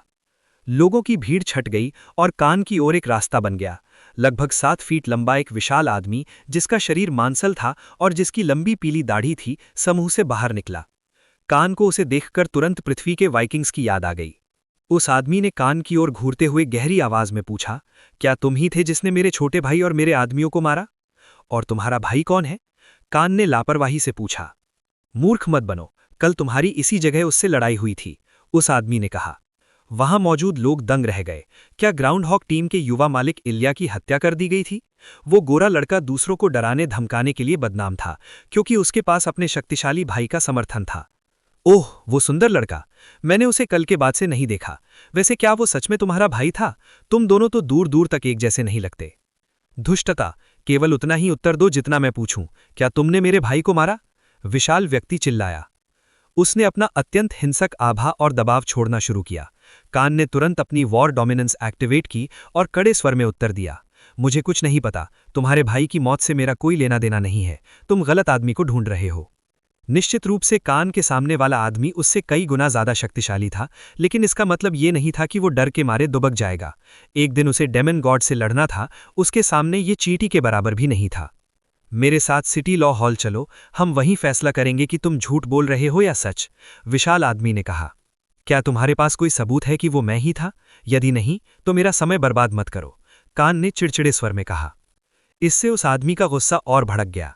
स्वेच्छा से मेरे साथ चलो वरना इसके परिणाम भुगतने पड़ेंगे। अगर मैं चाहूं तो तुम्हें यहीं इसी जगह मार सकता हूं और कोई कुछ नहीं कर पाएगा। अचानक हॉल में सीढ़ियों से कड़ी आवाज गूंजी। ओह सच में स्ट्रेगाबोर, मैं देखना चाहूंगा कि तुम ऐसा कैसे करते हो। बेहतरीन क्वालिटी के जादूगर लिबास पहने एक मध्यम वर्गीय एल्फ सीढ़ियों से नीचे आया और उसके पीछे अरखम खड़ा था। मेलकम आश्चर्य से चिल्लाते हुए बोला, प्रेसिडेंट। जैसे ही एडवेंचरर एसोसिएशन के अध्यक्ष की दबदबे वाली और राजसी आवाज हॉल के भीतर गूंजी, वहां पूरी तरह सन्नाटा छा गया। अचानक हॉल में मौजूद आधे लोगों ने सीढ़ियों से नीचे उतर रहे मेज के सम्मान में सिर झुका दिया। सोलोमन, कल मेरे भाई और मेरे आदमियों को मार दिया गया। आज सुबह हमें उनके शव वेस्ट सिटी गेट के बाहर मिले। मुझे हत्यारे को ढूंढना है और ये आदमी एक संदिग्ध है। स्ट्रैगाबोर चिल्लाया, जो एक विशालकाय आदमी और ग्राउंड हॉग एडवेंचरर टीम का लीडर था। तुम्हारे लिए वे अध्यक्ष सोलोमन हैं, अरखम ने कहा, जो मेज के ठीक पीछे खड़ा था। उसे स्ट्रैगाबोर का उस अधेड़ उम्र के एल्फ को बिना किसी सम्मानजनक संबोधन से बुलाना पसंद नहीं आया। अध्यक्ष सोलोमन ने अपना हाथ उठाकर अरखम को बीच में ही रोक दिया और पहले कान और फिर स्ट्रैगाबोर की ओर देखा। ये तुम्हारा व्यक्तिगत मामला है, लेकिन इसका मतलब ये नहीं कि तुम्हें यहाँ हंगामा करने का अधिकार मिल जाए। इसके अलावा क्या तुम्हें सच में लगता है कि मेरे यहाँ रहते हुए तुम एडवेंचरर एसोसिएशन के अंदर जो चाहो वो कर सकते हो या किसी की जान ले सकते हो? एल्फ मेज ने बिना किसी डर या भाव के स्ट्रैगाबोर की आंखों में देखते हुए कहा। या फिर तुम ये कहना चाह रहे हो कि अब तुम मेरे अधिकार को नहीं मानते? अध्यक्ष ने शांत स्वर में पूछा, जैसे वो विशालकाय व्यक्ति के चेहरे के भावों को पढ़ने की कोशिश कर रहे हों। मुझे तुम्हारी और तुम्हारे अधिकार की रत्ती भर परवाह नहीं है सोलोमन। ये आदमी मेरे आदमियों की हत्या का संदिग्ध है, इसलिए मैं इसे अपनी हिरासत में लेने और कुछ सवाल पूछने आया हूं। स्ट्रैगाबोर ने सैकड़ों लोगों के सामने अध्यक्ष को झिड़कते हुए कहा। तुम्हारी हिम्मत कैसे हुई अध्यक्ष का अपमान करने की? अरखम चिल्लाया और उसने अपनी कमर पर लटकी तलवार पर हाथ रख दिया। उसका घातक हत्यारा आभा ज्वालामुखी की तरह फूट पड़ा, जिससे पूरे हॉल का तापमान कुछ डिग्री बढ़ गया। तो फिर यहाँ सिटी लॉ एन्फोर्समेंट का कोई अधिकारी या लॉ एन्फोर्सर स्क्वाड का कोई सदस्य क्यों नहीं है? यहाँ सिर्फ तुम और तुम्हारी टीम ही क्यों है? एल्फ मेज ने पूछा। इस सवाल ने हॉल में मौजूद सभी को हैरान कर दिया। अगर स्ट्रैगाबोर सिर्फ अपने भाई और आदमियों के कातिल को पकड़ना चाहता था, तो कान को हिरासत में लेने के लिए कोई आधिकारिक अधिकारी क्यों नहीं आया था? या फिर ऐसा तो नहीं कि तुम कानून के नियमों के अनुसार जांच नहीं करना चाहते और बिना किसी सबूत के इस आदमी को पीटकर जुर्म कबूल करवाना चाहते हो? अध्यक्ष ने सिक्के का दूसरा पहलू दिखाते हुए पूछा। ये बात कई लोगों को तार्किक लगी, क्योंकि एडवेंचरर्स के पास जांच के नाम पर किसी को कानूनी रूप से गिरफ्तार करने या हिरासत में लेने का कोई अधिकार नहीं था। मेरे साथ तर्क घुमाने की कोशिश मत करो अध्यक्ष, मैं यहाँ सिर्फ अपराधी को न्याय के कटघरे में देखने आया हूँ। इसमें गलत क्या है? स्ट्रैगाबोर ने हिकारत भरी नजरों से पूछा। वो न केवल गुस्से में था बल्कि कातिल को अपने हाथों से मारना चाहता था, लेकिन सोलोमन के तर्क ने उसके इरादों को सबके सामने उजागर कर दिया था। ऐसा है क्या? तो फिर क्यों ना मैं और अरखम भी तुम्हारे साथ लॉ एन्फोर्समेंट हॉल चलें? हम भी देखना चाहते हैं कि तुम्हारे लोगों के हत्यारे को सजा मिले। सोलोमन ने चेहरे पर एक सौम्य मुस्कान के साथ कहा। कान, जो इन सभी घटनाओं का केंद्र था, उस दयालु दिखने वाले एल्फ मेज को देखकर मुस्कुराते डर से कांप उठा। अचानक उसके दिमाग में उसकी सर्वाइवल इंस्टिंक्ट जाग उठी, जो आज अरखम या स्ट्रैगाबोर्स का सामना करते समय महसूस की गई तीव्रता से कहीं ज्यादा तेज थी। उसकी अंतरात्मा उसे वहां से जितनी दूर हो सके भाग जाने को कह रही थी। उस दयालु और सौम्य मुस्कान के पीछे असीम शक्ति का एक आभा मंडल छिपा था। क्या ये आदमी ग्रैंड मास्टर से भी ऊपर का है? कान ने खुद से हैरानी में पूछा, क्योंकि सोलोमन कान की ओर अपना कोई इरादा या दबाव नहीं डाल रहे थे, बस वो अपनी जगह खड़े थे। वहां मौजूद सभी लोगों में से केवल कान, स्ट्रैगाबोर और अरखम ही उस दबाव को महसूस कर पा रहे थे। बाकी लोग इतने कमजोर थे कि उन्हें पता भी नहीं चला कि सोलोमन उस नेक मुस्कान के पीछे एक जानलेवा इरादा छिपाए हुए हैं। सोलोमन ने कान की नज़र को महसूस किया और उसकी ओर एक सराहनीय मुस्कान के साथ देखा। इससे तुम्हारा क्या लेना देना? तुम बीच में क्यों आ रहे हो? स्ट्रैगाबोर ने गुस्से में पूछा। वेल, ये घटना कल हुई थी और तुम्हारे भाई का झगड़ा भी इसी जगह हुआ था, इसलिए ये एसोसिएशन से संबंधित है, क्योंकि हम नहीं चाहते कि लोग हमें कहें कि हमने जांच के दौरान अधिकारियों का सहयोग नहीं किया। सोलोमन ने कान के पक्ष में खड़े होते हुए कहा। युवा, क्या तुम उसके किसी भी दावे का दोषी होना स्वीकार करते हो? सोलोमन ने पूछा, हालांकि अब उनके पास वो भारी दबाव वाला आभामंडल नहीं था। नहीं, मैं निर्दोष हूं और मेरे पास उसके लोगों को मारने का कोई कारण भी नहीं है, कान ने अपने हाथ मोड़ते हुए कहा। तो फिर हमारे साथ चलो, हम तुम्हारे साथ लॉ एन्फोर्समेंट हॉल चलेंगे। अगर तुम निर्दोष हो तो मैं अपने नाम की शपथ लेता हूं कि जब तक मैं आसपास हूं कोई तुम्हें नुकसान नहीं पहुंचाएगा। सोलोमन ने ऐसे सौम्य भाव से कहा जैसे उन्हें वाकई कान के गलत आरोपी होने की चिंता हो। ठीक है, मैं आपके साथ चलूंगा, कान ने कहा, और आधी भीड़ एसोसिएशन हॉल से बाहर निकल गई। मैल्कम सहित कई अधिकारी भी उनके साथ गए क्योंकि वो कल की घटना के गवाह थे। एसोसिएशन की विभिन्न गाड़ियों पर सवार होकर, जिनमें से कई कुछ छिपकली और घोड़े जैसे दिखने वाले राक्षसी जीव खींच रहे थे, सभी संबंधित पक्ष वहां से रवाना हो गए। आधे घंटे बाद वे सभी लॉ एनफोर्समेंट हॉल पहुंचे, जो एडवेंचरर एसोसिएशन की इमारत से 2 गुना बड़ा था। इसकी दीवारों पर सैनिकों का पहरा और हथियार तैनात थे। स्ट्रैगाबोर और उसकी टीम के मामला दर्ज करने के बाद जांच आधिकारिक तौर पर शुरू हो गई। आमतौर पर जांच शुरू होने में काफी समय लगता, लेकिन जैसे ही अधिकारी ने शहर के 3 सबसे शक्तिशाली एडवेंचरर्स को अपने सामने देखा, मामला 1 घंटे के भीतर ही उच्च अधिकारियों और न्यायाधीशों के पास भेज दिया गया। जल्द ही आधिकारिक जांचकर्ताओं ने कान, मैल्कम, ग्राउंडहॉग टीम और कुछ गवाहों सहित सभी पक्षों से अलग अलग कमरों में पूछताछ शुरू की। कान ने कल की अपनी दिनचर्या ऐसे बताई जैसे उसे वाकई नहीं पता कि कल क्या हुआ था, बस उसने हत्या की बात छुपा ली। उसकी कहानी की पुष्टि के लिए लॉ एनफोर्समेंट हॉल ने उन सभी जगहों पर कुछ उच्च पदस्थ सैनिकों को भेजा जिनका उसने जिक्र किया था, जिसमें सिटी लाइब्रेरी भी शामिल थी, जहां कान ने सबसे ज्यादा समय बिताया था। कान ने बहुत गणना के साथ अपनी लाइब्रेरी पास को सबूत के तौर पर रखा, इससे पहले कि वो हत्या के बाद अपने कपड़े फेंकता।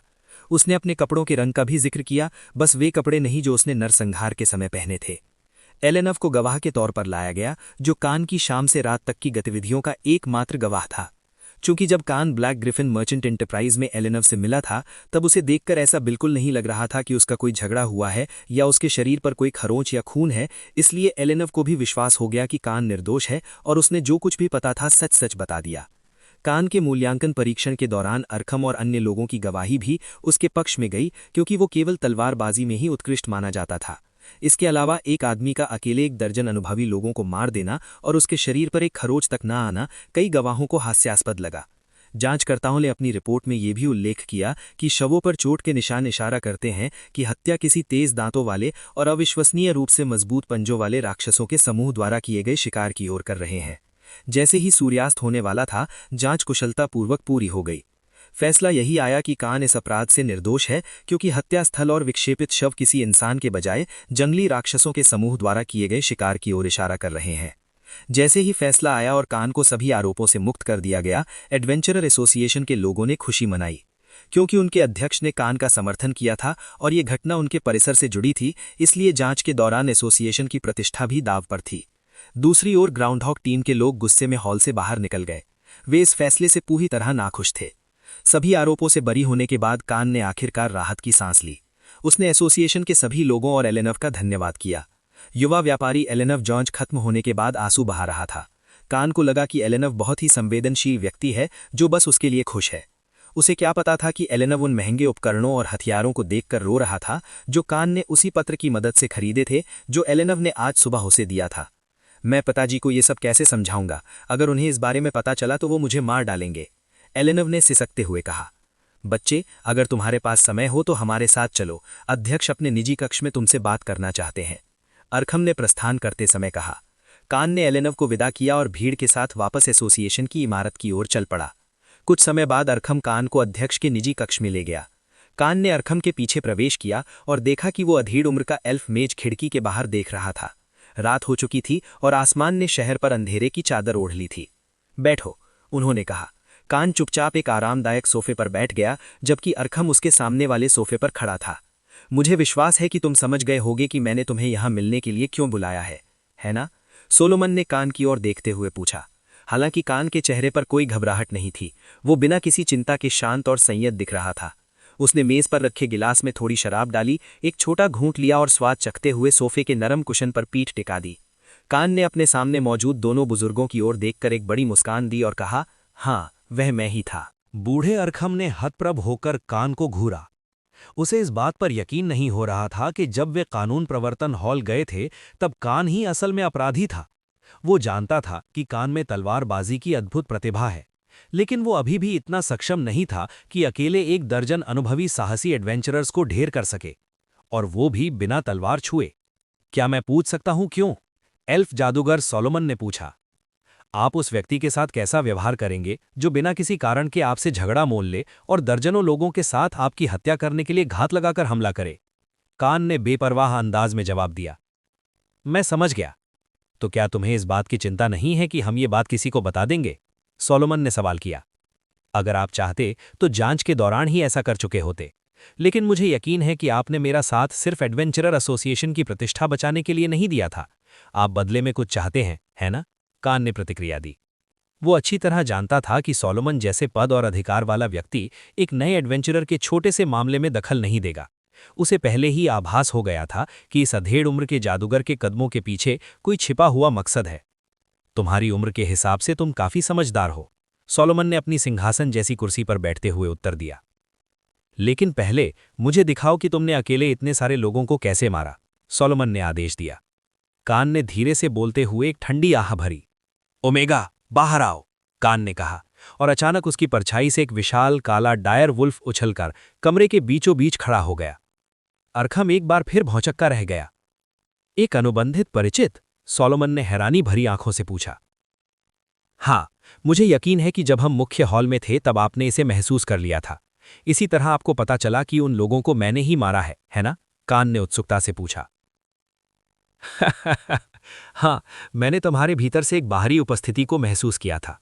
आखिर हम एल्फ्स का जादू और प्राकृतिक ऊर्जा के प्रति बहुत गहरा लगाव जो होता है, सोलोमन ने सिर हिलाया।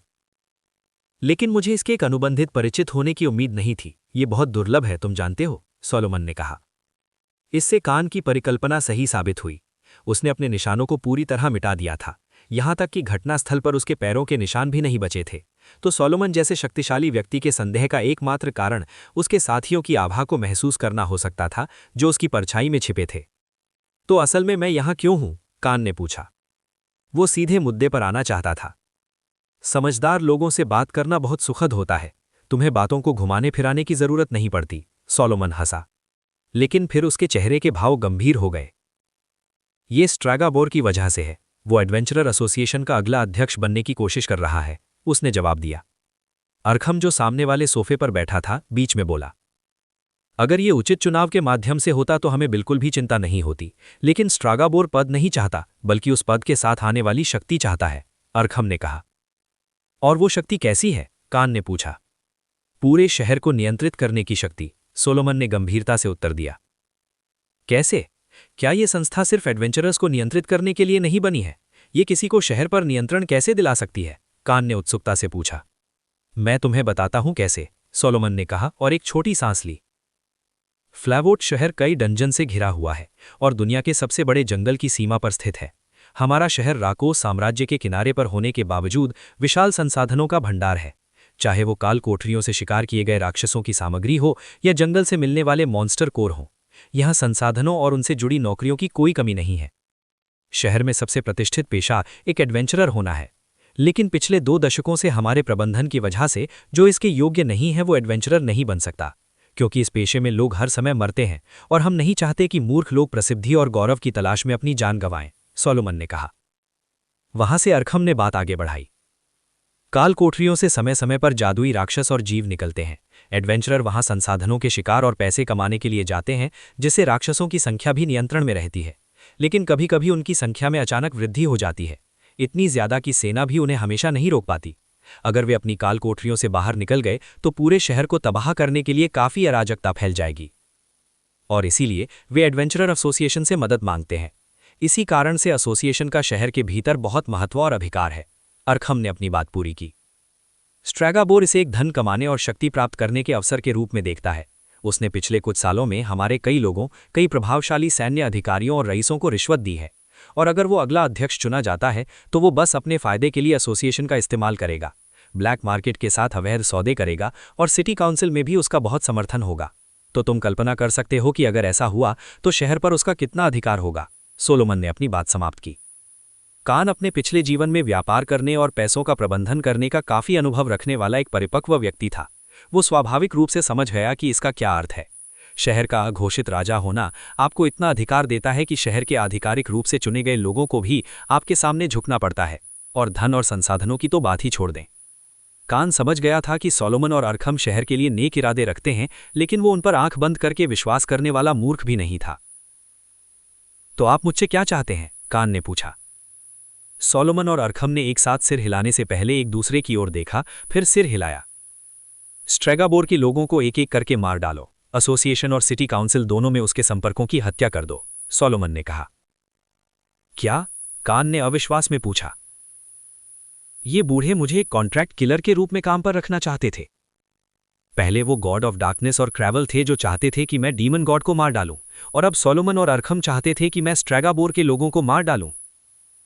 क्या मैं हिटमैन के एजेंट 47 या जॉन विक जैसा प्रभाव डाल रहा था कि जो भी मुझसे मिलता था वो चाहता था कि कान किसी की हत्या कर दे?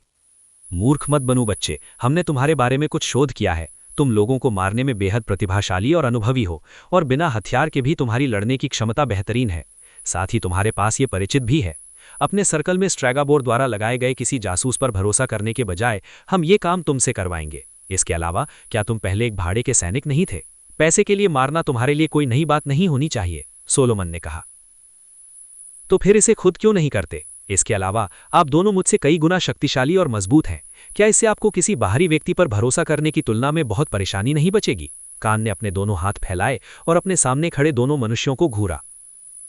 मुझे मानना पड़ेगा कि अगर हम ऐसा करना भी चाहें तो हम नहीं कर पाएंगे। आखिरकार जो दूसरी उपस्थिति में तुम्हारे भीतर महसूस कर रहा हूं वो मुझसे कम शक्तिशाली नहीं है। सोलोमन मुस्कुराया और उसने कान की ओर इशारा किया। खड़क खड़क खड़क। पूरे कमरे में रखे मिट्टी के बर्तन और मेजें खड़कने लगी, क्योंकि कान के शरीर से एक अत्यंत घातक और जानलेवा आभा निकली। इसने पूरे कमरे को काले धुएं से भर दिया और कमरे में खौफ से भरी एक तीखी फुसफुसाहट गूंजी। ये आभा और दबाव सोलोमन से महसूस किए गए दबाव से कम नहीं था। कान जानता था कि ये क्या है, क्योंकि उसने पहले भी ये काला धुआं देखा था और ये घातक आभा महसूस की थी। ये किसी और की नहीं बल्कि उसके अधीनस्थ की थी। वो रुद्र था। विशालकाय बासिलिस्क अपनी जानलीवा मंशा सोलोमन की ओर इस तरह छोड़ रहा था जैसे उसे मौत के खेल के लिए चुनौती दे रहा हो। वो एक मिथिक रैंक का जीव था और आखिरकार उसे लड़ने के लिए एक अच्छा प्रतिद्वंद्वी मिल गया था। देखो, इसीलिए मुझे नहीं पता कि तुम्हारी परछाई में तुम्हारे फैमिलियर के रूप में कौन सा जीव छिपा है, लेकिन मुझे यकीन है कि वो मेरे साथ बराबरी की टक्कर ले सकता है। अगर तुम स्ट्रैगाबोर के खिलाफ उस जीव का इस्तेमाल करो तो वो भी तुम्हें मार नहीं पाएगा। इसीलिए मैंने शुरू में ही तुम्हें इस काम के लिए काम पर रखने का फैसला किया था। काम पूरा होने के बाद मेरा तुम्हें मारने या छोड़ने का कोई इरादा नहीं है। जब तुम दोस्त बना सकते हो तो दुश्मन क्यों बनाना? सोलोमन ने एक क्रूर और दुष्ट लहजे में कहा। कान ने उस पल अपने पिछले जीवन के अनुभवों को धन्यवाद दिया, क्योंकि उसके सामने बैठे दोनों आदमी कोई संत या न्यायप्रिय लोग नहीं थे, जैसा कि उनका व्यवहार पूरे दिन लग रहा था। ये दोनों बुजुर्गों के असली चेहरे थे। वो एल्फ जादूगर किसी ऐसे व्यक्ति से अलग नहीं दिख रहा था जो अपनी शक्ति और अधिकार को बनाए रखने के लिए किसी की भी हत्या कर दे, और वो बुजुर्ग व्यक्ति ऐसा लग रहा था जैसे वो खून की नदी में नहाया हो और हत्याओं के प्रति सुन्न हो चुका हो। अगर ये उसके पिछले जीवन का भोला भाला एल्रिक होता तो वो विश्वास कर लेता कि इन लोगों का मकसद नेक है, और वो किसी मंचकिन मांगा या किशोरों के उपन्यासों के बेवकूफ़ मुख्य किरदार की तरह उनकी मदद करने के लिए तैयार हो जाता, जहां नायक की मदद करने वाला हर बुजुर्ग व्यक्ति दयालु और भरोसेमंद होता है। यही कारण था कि उन्होंने हत्या के आरोप से उसका नाम साफ करने में मदद की थी। वे बस इतना चाहते थे कि कान उन पर एहसानमंद रहे और वे उसे अपनी योजना में फंसा सकें। ठीक है, लेकिन मेरी अपनी शर्तें हैं, कान ने कहा। उसके भीतर का व्यवसायी एक लंबी नींद के बाद जाग उठा था। मुझे इस काम के लिए वे सभी संसाधन चाहिए जो आप प्रदान कर सकते हैं। आपके लोग मुझे लक्ष्यों की जानकारी देंगे और मैं उस काम को जिस तरह से ठीक समझूंगा उस तरह से पूरा करूंगा।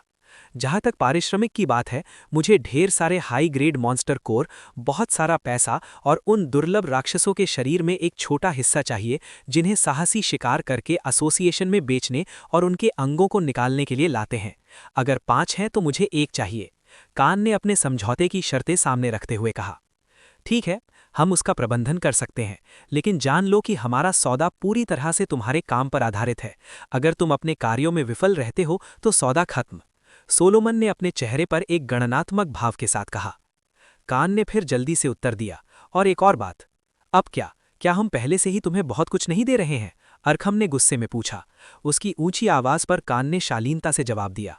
मुझे हर काम में आपके सबसे मजबूत योद्धा चाहिए, चाहे वो तलवारबाज हो, जादूगर हो या हत्यारा, जो मुझे प्रशिक्षित कर सके। क्या तुम ऐसा क्यों करना चाहते हो? क्या तुम एक तलवारबाज नहीं हो? अरखम ने पूछा। जाहिर है, ये अपने सभी लक्ष्यों को समझने के लिए है। स्ट्रैगाबोर के लोग और सरकारी अधिकारी जिनका आपने जिक्र किया है वो कोई मामूली लोग नहीं होंगे, है ना?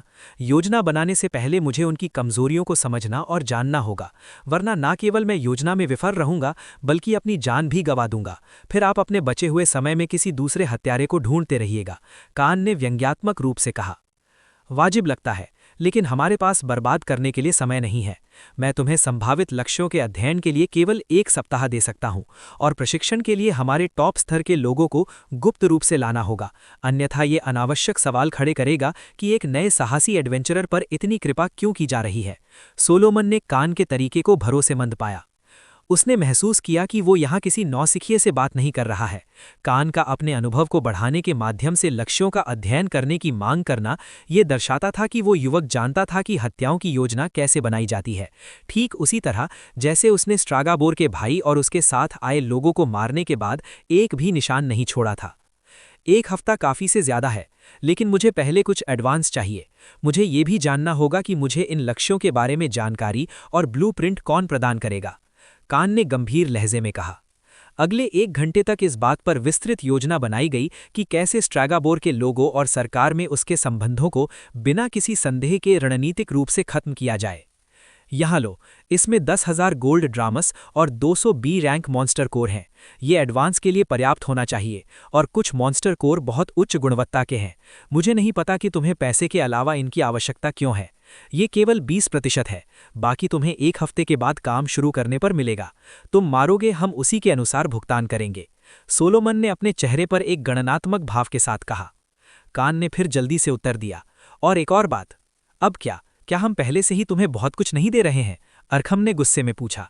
उसकी ऊंची आवाज पर कान ने शालीनता से जवाब दिया, मुझे हर काम में आपके सबसे मजबूत योद्धा चाहिए, चाहे वो तलवारबाज हो, जादूगर हो या हत्यारा, जो मुझे प्रशिक्षित कर सकें। क्या तुम ऐसा क्यों करना चाहते हो? क्या तुम एक तलवारबाज नहीं हो? अरखम ने पूछा। जाहिर है, ये अपने सभी लक्ष्यों को समझने के लिए है। स्ट्रागाबोर के लोग और सरकारी अधिकारी जिनका आपने जिक्र किया है, वो कोई मामूली लोग नहीं होंगे, है ना? योजना बनाने से पहले मुझे उनकी कमजोरियों को समझना और जानना होगा, वरना ना केवल मैं योजना में विफल रहूंगा बल्कि अपनी जान भी गंवा दूंगा। फिर आप अपने बचे हुए समय में किसी दूसरे हत्यारे को ढूंढते रहिएगा, कान ने व्यंग्यात्मक रूप से कहा। वाजिब लगता है, लेकिन हमारे पास बर्बाद करने के लिए समय नहीं है। मैं तुम्हें संभावित लक्ष्यों के अध्ययन के लिए केवल 1 सप्ताह दे सकता हूं और प्रशिक्षण के लिए हमारे टॉप स्तर के लोगों को गुप्त रूप से लाना होगा, अन्यथा ये अनावश्यक सवाल खड़े करेगा कि एक नए साहसी एडवेंचरर पर इतनी कृपा क्यों की जा रही है। सोलोमन ने कान के तरीके को भरोसेमंद पाया। उसने महसूस किया कि वो यहाँ किसी नौसिखिए से बात नहीं कर रहा है। कान का अपने अनुभव को बढ़ाने के माध्यम से लक्ष्यों का अध्ययन करने की मांग करना ये दर्शाता था कि वो युवक जानता था कि हत्याओं की योजना कैसे बनाई जाती है, ठीक उसी तरह जैसे उसने स्ट्रागाबोर के भाई और उसके साथ आए लोगों को मारने के बाद एक भी निशान नहीं छोड़ा था। 1 हफ्ता काफ़ी से ज़्यादा है, लेकिन मुझे पहले कुछ एडवांस चाहिए। मुझे ये भी जानना होगा कि मुझे इन लक्ष्यों के बारे में जानकारी और ब्लूप्रिंट कौन प्रदान करेगा, कान ने गंभीर लहजे में कहा। अगले 1 घंटे तक इस बात पर विस्तृत योजना बनाई गई कि कैसे स्ट्रागाबोर के लोगों और सरकार में उसके संबंधों को बिना किसी संदेह के रणनीतिक रूप से खत्म किया जाए। यहाँ लो, इसमें 10,000 गोल्ड ड्रामस और 200 बी रैंक मॉन्स्टर कोर हैं। ये एडवांस के लिए पर्याप्त होना चाहिए और कुछ मॉन्स्टर कोर बहुत उच्च गुणवत्ता के हैं। मुझे नहीं पता कि तुम्हें पैसे के अलावा इनकी आवश्यकता क्यों है। ये केवल 20% है, बाकी तुम्हें 1 हफ्ते के बाद काम शुरू करने पर मिलेगा। तुम मारोगे, हम उसी के अनुसार भुगतान करेंगे, सोलोमन ने अपने चेहरे पर एक गणनात्मक भाव के साथ कहा। कान ने फिर जल्दी से उत्तर दिया, और एक और बात, अब क्या हम पहले से ही तुम्हें बहुत कुछ नहीं दे रहे हैं? अरखम ने गुस्से में पूछा। उसकी ऊंची आवाज पर कान ने शालीनता से जवाब दिया, मुझे हर काम में आपके सबसे मजबूत योद्धा चाहिए, चाहे वो तलवारबाज हो, जादूगर हो या हत्यारा, जो मुझे प्रशिक्षित कर सकें। क्या तुम ऐसा क्यों करना चाहते हो? क्या तुम एक तलवारबाज नहीं हो? अरखम ने पूछा। जाहिर है, ये अपने सभी लक्ष्यों को समझने के लिए है। स्ट्रागाबोर के लोग और सरकारी अधिकारी जिनका आपने जिक्र किया है, वो कोई मामूली लोग नहीं होंगे, है ना? योजना बनाने से पहले मुझे उनकी कमजोरियों को समझना और जानना होगा, वरना ना केवल मैं योजना में विफल रहूंगा बल्कि अपनी जान भी गंवा दूंगा। फिर आप अपने बचे हुए समय में किसी दूसरे हत्यारे को ढूंढते रहिएगा, कान ने व्यंग्यात्मक रूप से कहा। वाजिब लगता है, लेकिन हमारे पास बर्बाद करने के लिए समय नहीं है। मैं तुम्हें संभावित लक्ष्यों के अध्ययन के लिए केवल 1 सप्ताह दे सकता हूं और प्रशिक्षण के लिए हमारे टॉप स्तर के लोगों को गुप्त रूप से लाना होगा, अन्यथा ये अनावश्यक सवाल खड़े करेगा कि एक नए साहसी एडवेंचरर पर इतनी कृपा क्यों की जा रही है। सोलोमन ने कान के तरीके को भरोसेमंद पाया। उसने महसूस किया कि वो यहाँ किसी नौसिखिए से बात नहीं कर रहा है। कान का अपने अनुभव को बढ़ाने के माध्यम से लक्ष्यों का अध्ययन करने की मांग करना ये दर्शाता था कि वो युवक जानता था कि हत्याओं की योजना कैसे बनाई जाती है, ठीक उसी तरह जैसे उसने स्ट्रैगाबोर के भाई और उसके साथ आए लोगों को मारने के बाद एक भी निशान नहीं छोड़ा था। 1 हफ्ता काफ़ी से ज़्यादा है, लेकिन मुझे पहले कुछ एडवांस चाहिए। मुझे ये भी जानना होगा कि मुझे इन लक्ष्यों के बारे में जानकारी और ब्लूप्रिंट कौन प्रदान करेगा, कान ने गंभीर लहजे में कहा। अगले 1 घंटे तक इस बात पर विस्तृत योजना बनाई गई कि कैसे स्ट्रागाबोर के लोगों और सरकार में उसके संबंधों को बिना किसी संदेह के रणनीतिक रूप से खत्म किया जाए। यहाँ लो, इसमें 10,000 गोल्ड ड्रामस और 200 बी रैंक मॉन्स्टर कोर हैं। ये एडवांस के लिए पर्याप्त होना चाहिए और कुछ मॉन्स्टर कोर बहुत उच्च गुणवत्ता के हैं। मुझे नहीं पता कि तुम्हें पैसे के अलावा इनकी आवश्यकता क्यों है। ये केवल 20% है, बाकी तुम्हें 1 हफ्ते के बाद काम शुरू करने पर मिलेगा। तुम मारोगे, हम उसी के अनुसार भुगतान करेंगे। सोलोमन ने अपने चेहरे पर एक गणनात्मक भाव के साथ कहा। कान ने फिर जल्दी से उत्तर दिया, और एक और बात, अब क्या हम पहले से ही तुम्हें बहुत कुछ नहीं दे रहे हैं? अरखम ने गुस्से में पूछा। उसकी ऊंची आवाज पर कान ने शालीनता से जवाब दिया, मुझे हर काम में आपके सबसे मजबूत योद्धा चाहिए, चाहे वो तलवारबाज हो, जादूगर हो या हत्यारा, जो मुझे प्रशिक्षित कर सकें। क्या तुम ऐसा क्यों करना चाहते हो? क्या तुम एक तलवारबाज नहीं हो? अरखम ने पूछा। जाहिर है, ये अपने सभी लक्ष्यों को समझने के लिए है। स्ट्रैगाबोर के लोग और सरकारी अधिकारी जिनका आपने जिक्र किया है, वो कोई मामूली लोग नहीं होंगे, है ना? योजना बनाने से पहले मुझे उनकी कमजोरियों को समझना और जानना होगा, वरना न केवल मैं योजना में विफल रहूंगा बल्कि अपनी जान भी गंवा दूंगा। फिर आप अपने बचे हुए समय में किसी दूसरे हत्यारे को ढूंढते रहिएगा, कान ने व्यंग्यात्मक रूप से कहा। वाजिब लगता है, लेकिन हमारे पास बर्बाद करने के लिए समय नहीं है। मैं तुम्हें संभावित लक्ष्यों के अध्ययन के लिए केवल 1 सप्ताह दे सकता हूं और प्रशिक्षण के लिए हमारे टॉप स्तर के लोगों को गुप्त रूप से लाना होगा, अन्यथा ये अनावश्यक सवाल खड़े करेगा कि एक नए साहसी एडवेंचरर पर इतनी कृपा क्यों की जा रही है। सोलोमन ने कान के तरीके को भरोसेमंद पाया। उसने महसूस किया कि वो यहाँ किसी नौसिखिए से बात नहीं कर रहा है। कान का अपने अनुभव को बढ़ाने के माध्यम से लक्ष्यों का अध्ययन करने की मांग करना ये दर्शाता था कि वो युवक जानता था कि हत्याओं की योजना कैसे बनाई जाती है, ठीक उसी तरह जैसे उसने स्ट्रैगाबोर के भाई और उसके साथ आए लोगों को मारने के बाद एक भी निशान नहीं छोड़ा था। 1 हफ्ता काफी से ज्यादा है, लेकिन मुझे पहले कुछ एडवांस चाहिए। मुझे ये भी जानना होगा कि मुझे इन लक्ष्य। सुबह हुई और कान अपनी संतोषजनक नींद से जागा। अपने पिछले जीवन के विपरीत उसे इस बारे में कोई सपने नहीं आए कि उसका जीवन कैसा अलग हो सकता था या उसे किस तरह का प्रेम जीवन चाहिए था, बल्कि वो सपने देख रहा था कि वो कैसे शक्ति में ऊपर उठेगा और इस पूरी दुनिया के शिखर पर बैठेगा, किसी के भी नीचे नहीं, यहाँ तक कि देवताओं के भी नहीं। सिस्टम, मुझे मेरी वर्तमान स्थिति बताओ, कान ने सिस्टम को आदेश दिया, क्योंकि सोने से पहले उसने लगभग 50 मॉन्स्टर कोर खाए थे। अपनी एबिलिटी अब्जॉर्प्शन, क्षमता अवशोषण दैवीय शक्ति के कारण जो उसने पहले चुनी थी, उसके द्वारा खाए गए सभी कोर बिना किसी बर्बादी या शरीर पर प्रतिकूल प्रभाव डाले सीधे उसके शरीर में समा गए थे। शहर के पुस्तकालय में पढ़ी गई किताबों के ज्ञान के अनुसार इस दुनिया के लोग शारीरिक या जादुई शक्ति बढ़ाने के लिए सीधे माना ओर्स या मॉन्स्टर कोर्स नहीं निगल सकते थे। यहाँ तक कि जादू के प्रति सबसे संवेदनशील जीव जैसे कि एल्व्स और एंजल्स को भी पहले उनमें मौजूद कोर और जादुई तत्वों को पतला करना पड़ता था और फिर लंबे समय तक उन्हें अवशोषित करना पड़ता था। एक उच्च श्रेणी के कोर को अवशोषित करने में उन्हें 2 से 3 सप्ताह लग जाते थे, वो भी तब जब वे शायद ही कोई ब्रेक लेते हों। और यही कारण था कि बहुत कम लोगों के पास अविश्वसनीय रूप से मजबूत शरीर या जादुई क्षमताएं थीं, क्योंकि इस दुनिया में ताकत हासिल करने के लिए बहुत सारे संसाधनों के साथ साथ समय की भी आवश्यकता थी। एल्व्स लगभग 500 साल तक जीवित रहते थे यदि वे मारे न जाएं या किसी बीमारी से न मरें, और एंजल्स 2000 साल तक जीवित रहते थे। यहाँ तक कि सबसे प्राचीन ड्रैगन भी 4 से 5000 साल से ज़्यादा जीवित नहीं रह सकते थे। आप जितना अधिक समय तक जीवित रहेंगे और आपके पास जितने अधिक संसाधन होंगे, आप उतने ही मजबूत बनेंगे। इस दुनिया में ताकत हासिल करने का प्राकृतिक नियम इसी तरह काम करता था। यहाँ तक कि चुने हुए नायकों के बीच में यदि किसी और ने कान की तरह एबिलिटी एब्जॉर्प्शन दैवीय शक्ति नहीं चुनी होती तो इन मॉन्स्टर कोर्स को अवशोषित करने की उसकी क्षमता इस दुनिया के सभी जीवित प्राणियों में सबसे अधिक होती। स्वाभाविक रूप से कई जीव वर्तमान में कान से बहुत बड़े अंतर से आगे थे, लेकिन कान के पास उन सभी की तुलना में कहीं अधिक क्षमता पोटेंशियल थी। मेज़बान के गुण और कौशल इस प्रकार हैं।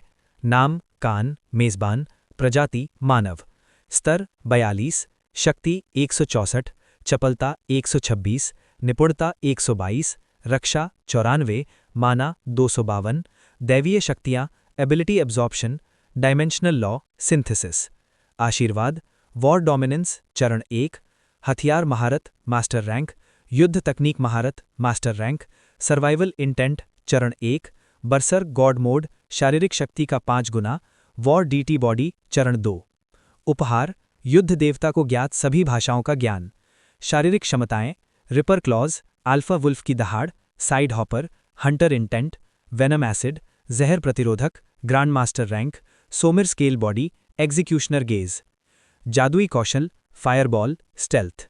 नोट: कुछ निम्न श्रेणी की क्षमताओं और कौशलों को उच्च श्रेणी की वालों में मिला दिया गया है और कुछ को हटा दिया गया है क्योंकि वे अब मेज़बान के काम के नहीं रहे। 7 लेवल। कान को याद था कि कल वो केवल 35 लेवल पर था। 50 उच्च श्रेणी के बी रैंक कोर खाने से उसका लेवल 7 स्तर बढ़ गया, यहाँ तक कि उसकी शक्ति भी पहले से लगभग 2 गुनी हो गई थी। कान ने महसूस किया कि जैसे जैसे आपका लेवल बढ़ता है, गुण बड़े अंतर से बढ़ते हैं और हर लेवल के साथ ये बढ़त और भी अधिक होती है। जैसे यदि उसके स्टैट्स में 20 अंक थे तो लेवल बढ़ने के बाद ये बढ़त 20 के बजाय 30-40 अंकों की होगी। अच्छा है, इससे ट्रेनिंग और मेरा अस्तित्व बचाना थोड़ा आसान हो जाएगा, कान ने कहा और नहाने चला गया। कान सुबह जल्दी में निकला। एडवेंचरर एसोसिएशन जाने के बजाय कान शहर के उत्तरी गेट की ओर गया। शहर का ये हिस्सा मुख्य रूप से अपने मनोरंजन क्षेत्र यानी एंटरटेनमेंट एरिया के लिए जाना जाता था, जैसे पृथ्वी पर रेड लाइट एरिया होते हैं। कान इस क्षेत्र के सबसे भीड़भाड़ वाले रेस्टोरेंट में से एक गोल्डन क्रो में गया। वो एक खाली मेज पर बैठा और हर्बल चाय पीने लगा। उसके वर्तमान ज्ञान के अनुसार राकोस साम्राज्य में पृथ्वी की तरह कॉफ़ी जैसी कोई चीज़ नहीं थी, लेकिन अधिकांश जनसंख्या हर्बल चाय ही पसंद करती थी। कान इमारत की वास्तुकला और व्यंजनों में एशियाई सौंदर्य महसूस कर सकता था। मुझे आश्चर्य है कि क्या चुने हुए नायकों में से कोई पृथ्वी से कोई एशियाई था जिसने अपनी संस्कृति यहाँ पेश की और अब इस दुनिया के निवासियों ने इसके आधार पर एक अलग संस्कृति बना ली। हालांकि कोई शिकायत नहीं है, सुबह के लिए ये एकदम सही है। कान ने काली मिट्टी के कप में सुगंधित चाय की चुस्कियां ली। तभी काले लिबादे में लिपटी एक पतली आकृति कान की मेज़ की ओर आई और उसके बगल में बैठ गई। तुम उम्मीद से जल्दी आ गए, कान ने उस नकाबपोश आकृति की ओर देखते हुए कहा।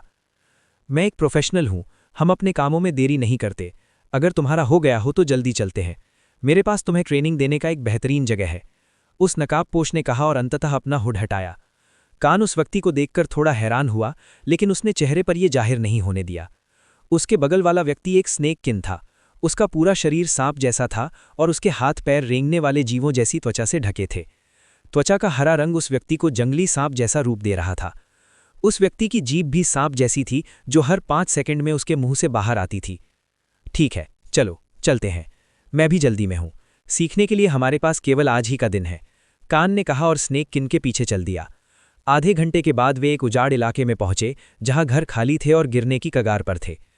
ये पूरे शहर के सबसे पुराने हिस्सों में से एक है। कुछ दशकों पहले विभिन्न शक्तियों और गिरोहों के बीच युद्ध में तबाह होने से पहले ये शहर के सबसे महत्वपूर्ण क्षेत्रों में से एक था और किसी ने इसे फिर से बनाने की कोशिश भी नहीं की। इसलिए ये हमारे पेशे के लोगों के लिए अपने कौशल का अभ्यास करने का सबसे अच्छा क्षेत्र बन गया है, स्नेक किन ने कान को अपने ट्रेनिंग ग्राउंड से परिचित कराते हुए कहा।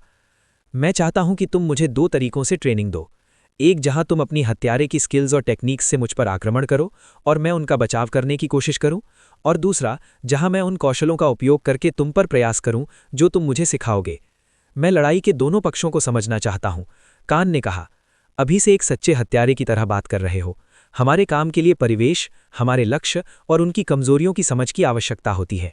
हम उच्च श्रेणी के हथियारों के साथ भी बहुत नुकसान नहीं करते, बल्कि हमारे छिपने के कौशल और वो आखिरी बार जब हम खुद को प्रकट करते हैं सारा काम कर देता है। उस हत्यारे ने कहा। वो स्नेक किन एक पेशेवर हत्यारा था और किसी तरह सोलोमन ने कल की योजना और समझौते के बाद कान को ट्रेनिंग देने के लिए उसे मना लिया था। प्रशिक्षण के दौरान स्नेककिन ने कान को सिखाया कि कैसे खुद को परिवेश में इतनी अच्छी तरह से ढाल लिया जाए कि न केवल लक्ष्य बल्कि आसपास मौजूद कोई भी व्यक्ति कान या उसकी उपस्थिति को बिल्कुल भी नोटिस न कर सके। चूंकि कान ने इल्या को मारने आए लोगों में से एक को मारकर पहले ही स्टेल्थ एबिलिटी हासिल कर ली थी, इसलिए वो एक नौसिखिए के मुकाबले पहले से ही एक कदम आगे था। दिन के अंत तक कान, जिसके पास पहले से ही हथियार महारत और युद्ध तकनीक महारत का आशीर्वाद था, ने अपनी दक्षता बढ़ा ली और कंसीलमेंट नामक एबिलिटी भी सीख ली। स्नेककिन कान को इस एबिलिटी को उस स्तर पर एग्जीक्यूट करते हुए देखकर दंग रह गया जो सामान्य स्तर के हथियारों से अधिक था, जो काफी लंबे समय से इस पेशे में थे। उनकी तुलना में कान ने न केवल इसे 4 से 5 घंटों में सीखा बल्कि इसमें बहुत तेज गति से सुधार भी किया। स्टेल्थ एबिलिटी के विपरीत, जो हत्यारे को थोड़े समय के लिए अदृश्य होने देती है, कंसीलमेंट एबिलिटी व्यक्ति को आसपास के क्षेत्र में इस तरह घुल मिलने में मदद करती है जैसे कि वो हमेशा उसका हिस्सा रहा हो। स्नेककिन के हाव भाव आर्खम से अलग नहीं थे जब उसने मूल्यांकन परीक्षण के दौरान कान से लड़ाई की थी और तलवारबाजी में उसकी प्रतिभा को पाया था। एक विलक्षण प्रतिभा, मुझे एक विलक्षण प्रतिभा मिल गई। ये लड़का तलवारों पर अपनी प्रतिभा क्यों बर्बाद कर रहा है? वो पर्याप्त ट्रेनिंग और अनुभव के साथ पूरे शहर के सबसे अच्छे हत्यारों में से एक बन सकता है। स्नेककिन ने सोचा और कान को जाते देख उसे पछतावा हुआ। कान ये देखकर संतुष्ट था कि खंजर के लिए उसकी हथियार महारत मास्टर रैंक पर 45% तक पहुंच गई है और उसकी स्टेल्थ और कंसीलमेंट स्किल्स मास्टर रैंक के क्रमशः 70% और 53% तक पहुंच गई हैं। ये केवल एक दिन की ट्रेनिंग थी, लेकिन उसे पूरे 1 महीने की ट्रेनिंग के बराबर लाभ मिल चुका था क्योंकि उसने चोटी के विशेषज्ञों में से एक से सीखा था। देखते हैं कौन किसका उपयोग कर रहा है, कान ने खुद से कहा और मुस्कुराया क्योंकि वो आने वाले दिनों के लिए उत्सुक था। आने वाले कुछ दिनों तक कान ने अलग अलग पेशों के सबसे विशिष्ट योद्धाओं से प्रशिक्षण और युद्ध का अनुभव प्राप्त किया। चाहे वो तीरंदाज हों या जादूगर, कान ने न केवल उनकी कुछ मुख्य तकनीकों और मंत्रों को सीखा बल्कि वो उन लोगों की तुलना में बहुत बड़े अंतर से आगे निकल गया जिन्हें आमतौर पर उस स्तर तक पहुंचने में महीनों लग जाते थे। उसके सभी प्रशिक्षकों के मुंह खुले के खुले रह गए। उनमें से हर एक को विश्वास नहीं हो रहा था कि इस युवक के पास उनके संबंधित क्षेत्रों में इतनी असाधारण प्रतिभा है। और 1 सप्ताह के निरंतर प्रशिक्षण सत्रों के बाद कान अंततः उनमें कुशल हो गया और इन कौशलों, मंत्रों और युद्ध तकनीकों में 50% से अधिक महारत हासिल कर ली। वर्तमान कान बिना किसी समस्या के किसी भी वर्ग से संबंधित किसी भी हथियार और इन वर्गों की अद्वितीय मंत्रों और युद्ध तकनीकों का उपयोग करने में सक्षम था। इसने उन सभी प्रशिक्षकों के मन में एक कड़वाहट छोड़ दी जिन्हें लगता था कि वो तलवारबाजी पर ध्यान केंद्रित करके अपनी ईश्वर प्रदत्त प्रतिभा को बर्बाद कर रहा है। उनमें से कुछ ने तो उसे अपना शिष्य बनने का प्रस्ताव भी दिया, लेकिन कान ने उन सभी को मना कर दिया। तय की गई 1 सप्ताह की अवधि समाप्त हो गई थी और आज से उसके शिकार के दिन शुरू होने वाले थे।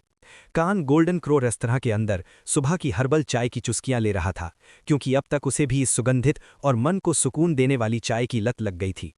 आज उसे अपने सभी लक्ष्यों, उनकी दिनचर्या और हत्याओं को अंजाम देने के लिए सबसे अच्छे स्थानों पर एक विस्तृत रिपोर्ट मिलने वाली थी, जैसा कि उनकी प्रारंभिक योजना के दौरान सहमति हुई थी।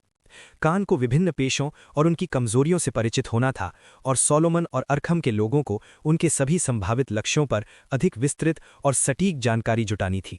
जब कान चाय के स्वादिष्ट स्वाद का आनंद ले रहा था, तभी एक दुबला पतला एल्फ तीरंदाज मेज के दूसरी ओर बैठ गया। उसने कोई अभिवादन नहीं किया और नाश्ते का ऑर्डर दिया। उसने और कान ने एक दूसरे से एक शब्द भी नहीं बोला।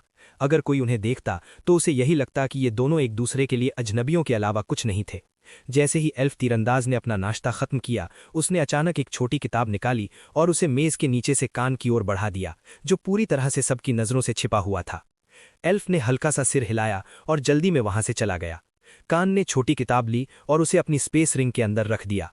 जल्द ही कान एडवेंचरर एसोसिएशन के लिए निकला और वहां पहुंचने के बाद उसने काल कोठरी अन्वेषण सूची के लिए खुद को पंजीकृत किया और काल कोठरी पास खरीदने के लिए एक छोटा सा शुल्क दिया।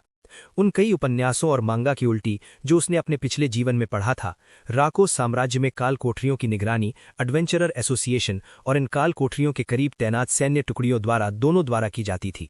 काल कोठरी पास का उपयोग अन्वेषण की अनुमति और काल कोठरी में प्रवेश करने वाले सभी लोगों का रिकॉर्ड रखने के लिए भी किया जाता था, यदि वे लापता हो गए या जीवन मरण की स्थितियों में उन्हें सहायता की आवश्यकता होती। इससे काल कोठरियों से साहसी लोगों द्वारा प्राप्त संसाधनों के अनियंत्रित और बिना रिकॉर्ड वाले प्रवाह को रोकने के लिए भी किया जाता था। कान के पास आज की काल कोठरी यात्रा के लिए 3 उद्देश्य थे। पहला स्पष्ट रूप से राक्षसों का शिकार करना और उनकी क्षमताओं को अवशोषित करना था। दूसरा, इस अवसर का उपयोग अपने युद्ध अनुभव को बढ़ाने और पिछले सप्ताह सीखी गई विभिन्न तकनीकों का उपयोग करके अपने युद्ध कौशल में सुधार करना था। तीसरा, छोटी किताब के अंदर उल्लेखित अपने पहले लक्ष्य को पूरा करना था। शहर से बमुश्किल 5 किलोमीटर दूर स्थित निकटतम काल कोठरी के रास्ते में कान एक व्यापारी के दुकान पर गया और कुछ स्मोक बम, धुआं बम और आंसू गैस के गोले खरीदे। आमतौर पर साहसी लोग इनका उपयोग निम्न स्तर के राक्षसों के समूहों का शिकार करने के लिए करते थे जो झुंड में चलते थे, लेकिन कान इनका उपयोग किसी और उद्देश्य के लिए करने वाला था। उसने भीड़ में छिपने और साथ ही साहसी लोगों की नजरों से बचने के लिए एक काला लबादा खरीदा। जब कान अंततः शहर के निकटतम काल कोठरी ब्रोमनिर काल कोठरी पहुंचा तो उसने अपना पास दिखाकर प्रवेश किया। आश्चर्यजनक रूप से वो काला लबादा पहनकर प्रवेश करने वाला अकेला नहीं था। ऐसे कई व्यक्ति थे जिन्होंने ऐसा ही किया था। 10 में से कम 2 लोग काला लबादा पहने हुए थे, जहां तक कान देख सकता था। कई लोग अपनी पहचान छिपाने की कोशिश कर रहे थे। मेरे लिए अच्छा है, इस तरह से कोई भी मुझे उस घटना से नहीं जोड़ पाएगा, कान ने सोचा जब उसने काल कोठरी के विशाल गुफा के जैसे द्वार में प्रवेश किया जो चीनी के चारों ओर जमा होने वाली चींटियों की तरह आने जाने वाले ढेरों साहसी लोगों से भरा हुआ था। कान ने अपनी लंबी तलवार स्पेस रिंग के अंदर रख दी थी और वर्तमान में उसकी पीठ पर एक सामान्य दिखने वाला धनुष और तीरों से भरा तरकश था। वो इस बार एक तीरंदाज के रूप में काल कोठरी में प्रवेश कर रहा था। पहली मंजिल में प्रवेश करने के बाद कान ने इधर उधर भटकने में समय बर्बाद नहीं किया और पास के एक साहसी से 9वीं मंजिल की दिशा के बारे में पूछा। पहली 2 मंजिलों में लोगों की भीड़ थी और केवल तीसरी मंजिल से ही असली लड़ाई शुरू हुई। कान सीढ़ियों से उतरता गया और अंततः 9वीं मंजिल के दरवाजे तक पहुंचने के लिए जमीन से लगभग कुछ मील नीचे चला गया। जैसे जैसे फ्लोर का स्तर बढ़ता था, व्यक्ति को उतने ही मजबूत राक्षसों और जीवों से सामना करना पड़ता था। 7वीं मंजिल के बाद कोई भी सहयोगियों की टीम के बिना आगे बढ़ने की हिम्मत नहीं करता था। इसलिए एक अकेले तीरंदाज को 7वीं मंजिल के नीचे जाते देख कई लोग हैरान थे, लेकिन यह उनके लिए अब भी स्वीकार्य था क्योंकि हमेशा जोखिम लेने वाले लोग होते ही हैं। यहां आप अपने जीवन के लिए स्वयं जिम्मेदार थे और किसी को परवाह नहीं थी कि आप इस जगह में जिंदा रहे या मर गए। इन काल कोठरियों में प्रत्येक मंजिल एक बड़े शहर के क्षेत्र को कवर करती थी, जिसकी परिधि औसतन 6 से 8 किलोमीटर के आसपास थी। यहाँ राक्षसों की कई अलग अलग प्रजातियां रहती थीं और संसाधनों के लिए शिकार करती थीं, और वैसे ही साहसी लोग भी। इन काल कोठरियों के निवासियों के लिए कोई भी बाहरी व्यक्ति भोजन से अलग नहीं था, इसलिए वे देखते ही इन साहसी लोगों पर हमला कर देते थे। 9वीं मंजिल दरारों और मुरझाए हुए पेड़ों का क्षेत्र था। ये मंजिल कई बड़ी एडवेंचरर टीमों के लिए शिकार का मैदान थी और इस मंजिल के निवासी कोई और नहीं बल्कि कोबॉल्ड्स थे। इन राक्षसों की नाक और सुनने की क्षमता बहुत संवेदनशील थी, इसलिए समूह में इनका शिकार करना बहुत कठिन था जब तक कि आपके पास अपना एक बड़ा समूह न हो। आखिरकार मैं यहाँ हूँ, अब वो कमीने कहाँ हैं? कान ने खुद से कहा। उसने लोगों के समूहों की तलाश शुरू कर दी। 10 मिनट से अधिक चलने के बाद कान को आखिरकार मिश्रित प्रजातियों और मानवों वाले 20 से अधिक साहसी लोगों का समूह मिला जो कोबॉल्ड्स के झुंड से लड़ने की कोशिश कर रहे थे। इन सभी लोगों की छाती पर एक प्रतीक था। वो प्रतीक उस एडवेंचरर टीम का संकेत कर रहा था जो उसने पहले देखा था। ये उसका पहला लक्ष्य था, जैसा कि किताब ने उसे जानकारी दी थी। The groundhog adventurer team. उसे मिली जानकारी के अनुसार ग्राउंड हॉग एडवेंचरर टीम में 400 से अधिक सदस्य थे। स्ट्रागाबोर उसका नेता था और उसका परिवार, जिसकी पृष्ठभूमि बहुत अमीर थी, पूरी टीम को धन प्रदान करता था। कान के सामने वाले ग्रुप की तरह दर्जनों समूह थे जिन्हें राक्षसों, कच्चे माल और राक्षस कोर का शिकार करने के लिए काल कोठरियों में भेजा जाता था ताकि बाद में उन्हें बाजार में बेचा जा सके। दूसरे शब्दों में ये समूह संसाधनों की खेती करने वाले मजदूरों से अलग नहीं था जो बाद में सब कुछ अपने मालिकों को दे देते थे। कान ने इस समूह से 1 किलोमीटर की दूरी बनाए रखी और अपने हंटर इंटेंट कौशल को एक्टिव किया, जिससे वो अपने लक्ष्यों की ताकत का अंदाजा लगा सकता था कि वो उससे मजबूत है या नहीं। इस क्षमता की पहुंच भी बहुत लंबी थी और कान के लिए एक फिल्टर सिस्टम से अलग नहीं थी। उनमें सबसे मजबूत लेवल 32 से 35 के बीच का लगता है, लेकिन अकेले शिकार करने के लिए संख्या बहुत बड़ी है। साथ ही उन सब का ध्यान एक ही लक्ष्य की ओर खींचना आसान नहीं होगा। अगर मैं उन्हें बिना किसी असफलता के कुशलतापूर्वक मारना चाहता हूं तो मुझे उन्हें एक बड़ा लक्ष्य देना होगा। कान ने सोचा और उसके दिमाग में एक योजना बनी। मुरझाए हुए पेड़ों के बीच दौड़ता कान ग्राउंड हॉग एडवेंचरर टीम के सदस्यों से बहुत दूर चला गया। चूंकि उसके पास संख्या बल की कमी थी, इसलिए वो बाहरी मदद का उपयोग करने वाला था। वो न केवल संख्या के साथ अपनी कमी को दूर कर रहा था, बल्कि वो रणनीति की किताब में सबसे पुरानी और सबसे माहिर युद्ध रणनीति का उपयोग करने वाला था। कान के चेहरे पर एक दुष्ट मुस्कान आ गई जब उसने अपनी योजना को अंतिम रूप दिया। 1 तीर से 2 शिकार। 9वीं कालकोठरी के फर्श के विभिन्न हिस्सों में लगातार लड़ाइयां चल रही थीं। कालकोठरी के अंदर सूरज या रोशनी का कोई स्रोत नहीं था, लेकिन फिर भी कान अपने सिर के ऊपर एक चमकीला आकाश देख सकता था। स्वाभाविक रूप से इसका संबंध उस प्राकृतिक बनावट या जादुई संरचना से था जिसने कालकोठरी का निर्माण किया था। कालकोठरी के बाहर की रोशनी हर मंजिल तक लाई गई थी और उसकी तीव्रता कालकोठरी के बाहर की सामान्य धूप से कम नहीं थी। कान सूखे पेड़ों की कतारों के बीच से बिना किसी ध्यान देने योग्य शोर के दौड़ता रहा। उसने कोबोल्ड्स के कुछ समूह देखे थे, लेकिन वे उसकी जरूरत के हिसाब से या तो बहुत बड़े थे या बहुत छोटे। अंत में उसे 18 कोबोल्ड्स का एक समूह मिला जिन्होंने अभी अभी एक साहसी टीम को मार डाला था और अवशेषों को लूट रहे थे। समूह के कुछ सदस्यों ने लाशों का मांस फाड़ना शुरू कर दिया था और इन साहसी लोगों के रसीले और खूनी मांस को चबा रहे थे। वेयरवुल्व्स के विपरीत कोबोल्ड्स न केवल अपने पंजों और जबड़ों से शिकार करते थे, वे लकड़ी के भाले, तलवार और धनुष जैसे हथियारों का भी इस्तेमाल करते थे। अधिकांश ने कपड़े भी पहने थे जिससे उनके निजी अंग ढके हुए थे। केवल कोबोल्ड्स की समान संख्या वाली अनुभवी साहसी टीम ही उनका डटकर मुकाबला कर सकती थी। जो कान ने देखा उसके अनुसार जमीन पर मृत पड़ी साहसी टीम वैसी नहीं थी। उनमें न केवल संख्या की कमी थी, बल्कि उनकी टीम का संयोजन भी सामान्य से अलग था। शारीरिक वर्ग और डैमेज देने वाले लोग बहुत अधिक थे, जबकि समूह में केवल 2 जादूगर और एक तीरंदाज था। ये उन गरम दिमाग वाले मूर्खों का एक झुंड था जो कालकोठरी में ये सोचकर आए थे कि वे अपनी मामूली ताकत से फर्श को जीत सकते हैं। मूर्ख, मरने के बिना भी पैसे कमाने के और भी तरीके हैं।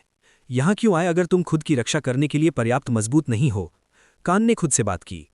कान पहले से ही जंगल में जंगली राक्षसों और जानवरों का शिकार करने का आदी था, जिसमें उसे अंधेरे के देवता द्वारा फेंका गया था।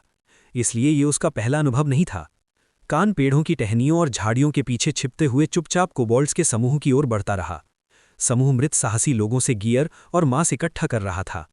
उसने अपने सामान्य धनुष पर एक तीर चढ़ाया, जिसे उसने एक दुकान से सस्ते में खरीदा था। वो समूह से लगभग 300 मीटर दूर था और अपने धनुष की मारक सीमा के भीतर था। 3 के समूह में मौजूद कोबोल्ड्स में से एक पर निशाना साधते हुए उसने तेजी से एक तीर चलाया। स्विश! तीर ने कोबोल्ड के सिर को बेध दिया, जिससे वो मौके पर ही मर गया। धनुष के लिए उसकी वर्तमान हथियार निपुणता मास्टर रैंक पर केवल 59% थी, लेकिन फिर भी ये सटीक हमले करने के लिए पर्याप्त थी। जैसे ही कोबोल्ड जमीन पर गिरा, बाकी कोबोल्ड सतर्क हो गए। हाउल! कोबोल्ड्स चिल्लाए और उन्होंने अपने साथियों को सतर्क कर दिया। पूरा समूह तुरंत रक्षात्मक मुद्रा में आ गया और हमलावर की तलाश करने लगा। अब दूसरे तीर का समय है, कान ने कहा, और उसने समूह के बीच में एक और तीर चलाया।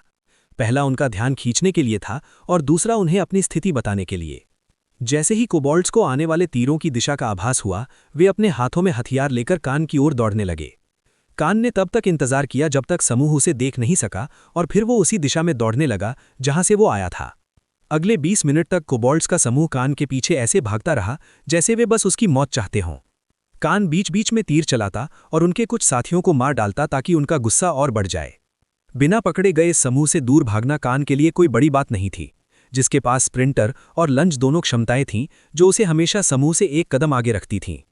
उसने ये भी सुनिश्चित किया कि समूह किसी अन्य कोबोल्ड समूह या किसी अन्य साहसी टीम से न टकराए, अन्यथा उसकी योजना विफल हो जाती। अंत में जब वो उस स्थान से लगभग 1 किलोमीटर दूर पहुंच गया जहां ग्राउंडहॉग साहसी टीम के 20 से ज़्यादा सदस्य लड़ रहे थे, तो उसने अपनी गति पूरी तरह बढ़ा दी और साइड हॉपर का उपयोग करके इन कोबोल्ड्स की नज़रों से गायब हो गया। कान ने देखा कि ग्राउंडहॉग टीम के लोग अभी भी उसी स्थान पर थे। उनकी लड़ाई बहुत पहले खत्म हो चुकी थी और अब वे केवल कोबोल्ड से उनके कोर, पंजे और छल्लियां निकाल रहे थे। उनमें से कई लोग बस आराम कर रहे थे, जबकि कुछ निगरानी कर रहे थे। उनका नुकसान नगण्य लग रहा था, जबकि कोबोल्ड समूह पूरी तरह से खत्म हो गया था। कान जल्दी से कोबोल्ड्स के उस समूह के पास वापस भागा जिसे वो साथ लाया था और उन पर फिर से तीर चलाए, उन्हें अपनी दिशा में फुसलाया और साहसी टीम की ओर भागा। जैसे ही वो समूह से 200 मीटर की दूरी पर पहुंचा, कान ने साइड हॉपर का उपयोग किया और फिर से उनकी नज़रों से ओझल हो गया। घनी झाड़ियों के बीच से वो बहुत जोर से चिल्लाया, यहाँ कोबोल्ड्स हैं, सब लड़ने के लिए तैयार हो जाओ। कान जल्दी से उस जगह से भाग गया और पेड़ों की टहनियों के बीच छिप गया। दुश्मन का हमला! साहसी टीम के कुछ सदस्यों ने चिल्लाया और हर कोई तुरंत सतर्क हो गया। वे सभी अनुभवी लोग थे, इसलिए वे जल्दी से घात लगाकर किए गए हमले से बचाव के लिए फॉर्मेशन में आ गए। वो कौन था जो अभी चिल्लाया? मुझे नहीं लगता कि मैंने वो आवाज़ पहले कभी सुनी है, समूह में किसी ने धीरे से पूछा। लेकिन तभी कोबोल्ड्स का समूह आखिरकार साहसी लोगों के करीब पहुंच गया और अपनी प्रवृत्ति के अनुसार उन्होंने बचाव पक्ष पर हमला कर दिया। कान, जो अब दूर एक मोटी पेड़ की टहनी पर खड़ा होकर तमाशा देख रहा था, उसने राहत की सांस ली। आखिरकार सारी कोशिशें रंग ला रही हैं। व्यक्तिगत रूप से कुछ नहीं है दोस्तों, ये बस व्यवसाय है, कान ने कहा और पेड़ के तने से अपनी पीठ टिकाकर आराम करने लगा। इसके बाद साहसी लोगों और कोबोल्ड्स के बीच एक और भयानक लड़ाई हुई, जो उन कोबोल्ड्स द्वारा मारे गए पिछले समूह की तुलना में कहीं ज्यादा खूनी थी। एक साथ काम करने के अपने अनुभव के कारण साहसी लोगों ने इस अचानक हमले के खिलाफ अपना बचाव किया। लड़ाई की शुरुआत में उन्हें केवल 2 लोगों का नुकसान हुआ, लेकिन कोबॉल्ड्स भी इन साहसी लोगों से कम नहीं थे। वे झुंड में शिकार करते थे और उनकी प्रवृत्ति समूह में शिकार करने की थी। उनकी समझ और तालमेल विपक्ष से कहीं ज्यादा था। इसके अलावा वे अपने हमलों में कहीं ज्यादा क्रूर थे और कई साहसी टीम के सदस्यों से मजबूत थे। खोपड़ियां और हड्डियां टूट गईं, काट दी गईं और जमीन पर खून के फव्वारे छूटने लगे, जबकि दोनों पक्ष अपने दुश्मनों को मारने के लिए क्रूरता से लड़ रहे थे। कान, जो इस सब का कारण था, बस लड़ाई और दोनों पक्षों द्वारा अपनाई जा रही रणनीतियों का अध्ययन कर रहा था। उसकी युद्ध नीति की समझ धीरे धीरे बढ़ रही थी। एक कारण था जिसके कारण कान ने ग्राउंडहॉग टीम के खिलाफ कोबॉल्ड समूह का उपयोग करना चुना। मुख्य कारण यह था कि उसके पास संख्या बल की कमी थी, और भले ही वो मजबूत था, लेकिन वो ओमेगा के साथ भी इन सभी लोगों को नहीं हरा सकता था। यहां रुद्रा को छोड़ना भी एक अच्छा विचार नहीं था। ये बेसमझ राक्षस नहीं थे, बल्कि अनुभवी लोगों का एक समूह था जो अचानक हुए हमलों का जवाब देना और स्थिति के अनुसार खुद को ढालना जानते थे। कुछ लोग कहानी सुनाने के लिए भागने में सफल हो सकते थे, इसलिए वो सबसे अच्छा विकल्प नहीं था। दूसरा कारण हत्या के प्रयास से संदेह से बचना था। इस मंजिल पर कोबॉल्ड्स के हाथों बहुत से लोग मारे गए थे, इसलिए एक और समूह का इन राक्षसों के हाथों गिरना कोई आश्चर्य की बात नहीं होगी। जल्द ही लड़ाई एक गतिरोध पर पहुंच गई। दोनों पक्षों के पास बमुश्किल 6 से 7 सदस्य बचे थे। बाकी अपने खून और आंतों के बीच जमीन पर लेटे हुए शाश्वत नींद में सो रहे थे। दोनों पक्ष बचाव करते हुए हमले के अवसर की तलाश में थे। कान ने पेड़ से ये देखा और आखिरकार हस्तक्षेप करने का फैसला किया। वो जानता था कि अंत में ऐसा ही होगा, इसलिए उसे बिल्कुल आश्चर्य नहीं हुआ। ओमेगा, बाहर आओ, कान ने कहा, और डायर वुल्फ उसकी छाया से बाहर कूद पड़ा। कान ने अपने साथ लाए धुएं और आंसू गैस बम निकाले और चुपचाप युद्ध मैदान की ओर बढ़ा। चूंकि हर कोई अपनी जान के लिए लड़ रहा था, इसलिए किसी भी पक्ष ने उसकी उपस्थिति को महसूस नहीं किया। हमेशा वाली नीति, जैसे ही मैं बम फेंकूंगा, दूसरी तरफ से हमला करना, कान ने कहा, और ओमेगा ने जवाब में सिर हिलाया। उनका तालमेल पहले से ही विशेषज्ञ स्तर पर था। कान ने स्टेल्थ एक्टिवेट किया और अदृश्य हो गया। वो चुपचाप साहसी टीम के पीछे चला गया और युद्ध मैदान के बीच में धुएं और आंसू गैस बम फेंके। ये क्या बकवास है? ये कौन है? समूह की एक महिला चिल्लाई, जबकि धुआं युद्ध मैदान में भर गया। कान ने अपनी वॉर डोमिनेंस और यपर क्लॉज एक्टिवेट किया और खून खराबा शुरू कर दिया। इस बार वो इंसानों और राक्षसों दोनों का एक साथ शिकार कर रहा था। उसके दबाव ने पूरे स्थान को भर दिया, जिससे वहां मौजूद हर किसी के लिए सांस लेना भी मुश्किल हो गया। इसके बाद जो हुआ वो एक तरफा नरसंहार था। कान समय समय पर साइड हॉपर का उपयोग करता और हर बार जब वो प्रकट होता, एक लाश जमीन पर गिर जाती, क्योंकि उसके रिपर पंजों ने उनके सिर और धड़ को 2 टुकड़ों में काट दिया था। कान ने साहसी लोगों की तरफ धुआं बम फेंका था, जबकि कोबॉल्ड्स की तरफ आंसू गैस बम, ताकि दोनों विरोधियों पर इसका सबसे प्रभावी उपयोग किया जा सके। दोनों पक्ष पहले से ही उससे कमजोर थे और उन्हें अव्यवस्था में डालने के बाद कान और ओमेगा को सभी दुश्मनों को खत्म करने में कोई समस्या नहीं आई। मुकाबला करने का कोई मौका ना होने के कारण कुछ ही मिनटों में युद्ध मैदान पर केवल अपनी पीठ पर धनुष लिए एक नकाबपोश मर्द और एक विशाल काली डायर वुल्फ बचे थे, जो दोनों खून से पूरी तरह सने हुए थे। भैल, अब मुर्दों को लूटने का समय है। जैसे ही युद्ध समाप्त हुआ, जमीन पर बिखरे हुए खून और मांस के लोथड़ों का एक भयानक दृश्य सामने आया। धनुर्धारी और डायर वुल्फ ने बिना किसी पछतावे के लाशों को लूटना शुरू कर दिया, मानो वे हत्या के प्रति पूरी तरह से सुन्न हो चुके हों। कान अब पृथ्वी का वो इंसान नहीं रहा था जो किसी की हत्या करने से विचलित हो जाए या अपनी सुविधा के अनुसार लोगों को न मारने के लिए नैतिक संहिता या सही कारण का ढोंग करे। वो कोई पाखंडी नहीं था जो अपने कृत्यों को सही ठहराने की कोशिश करे या किसी को मारने से पहले तर्क ढूंढे। उसने जंगल में इतने खतरनाक और हिंसक राक्षसों को मारा था कि वो व्यवहारिक रूप से एक अनुभवी शिकारी के बराबर था, जिसने इतना कुछ देख लिया था कि अब खून की दृष्टि और गंध उसे परेशान नहीं करती थी। और जब से उसने मदर सोमिर के कोर को सोखा था और उसकी इच्छा शक्ति उसे विरासत में मिली थी, उसका स्वभाव अब एक सामान्य मानव जैसा नहीं रहा था। उसने बस ये स्वीकार कर लिया था कि यदि परिस्थितियां अलग होतीं तो वे लोग जिन्हें उसने अभी माना था और वो कोबोल्ड राक्षस जिसे वो यहाँ वध करने के लिए फुसलाकर लाया था, उसे मारने का मौका मिलने पर पलक तक नहीं झपकाते। अगर भूमिकाएं उलट दी जाती तो कुछ उसे तड़पा तड़पा कर मार डालते। इसलिए ऐसे किसी व्यक्ति के लिए खेद महसूस करने की कोई आवश्यकता नहीं थी जो खुद जीवन के मूल्य के बारे में ज्यादा नहीं सोचता था। कान ने अपने सामने पड़ी सभी लाशों की क्षमताओं को एक एक करके सोख लिया और राक्षसों से कोर निकाल लिए। जहां तक ग्राउंडहॉग एडवेंचरर टीम के सदस्यों की बात थी जो उसके अनुबंध का हिस्सा थे, उसने बस उनके बैज निकाले और उन्हें अपनी स्पेस रिंग में रख लिया। उसे अपना भुगतान प्राप्त करने के लिए हत्याओं के प्रमाण की आवश्यकता थी। सिस्टम, मुझे उन क्षमताओं और कौशलों की सूची दिखाओ जो मैंने अभी प्राप्त किए हैं, कान ने कहा और सिस्टम ने उसे सूची के साथ सूचित किया।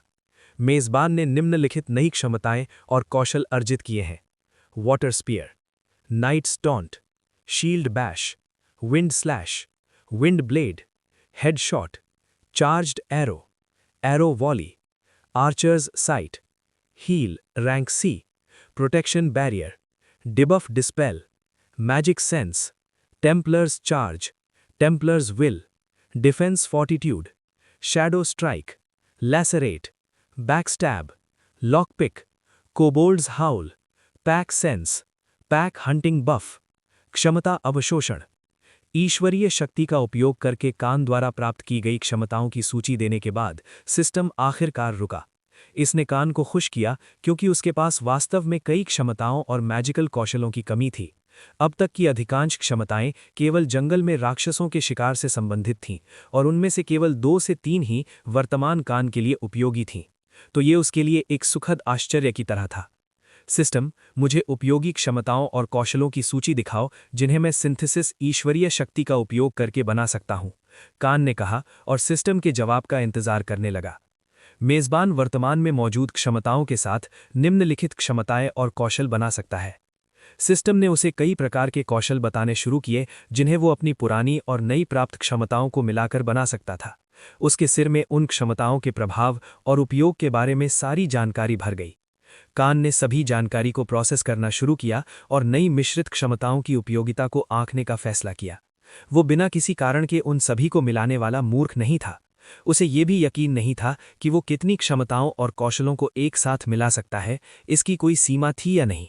और उन क्षमताओं को बनाने का कोई मतलब नहीं था जिनकी उसे अधिकांश स्थितियों में आवश्यकता नहीं पड़ने वाली थी, क्योंकि वे केवल इन्वेंट्री में लाक्षणिक रूप से जंग खातीं।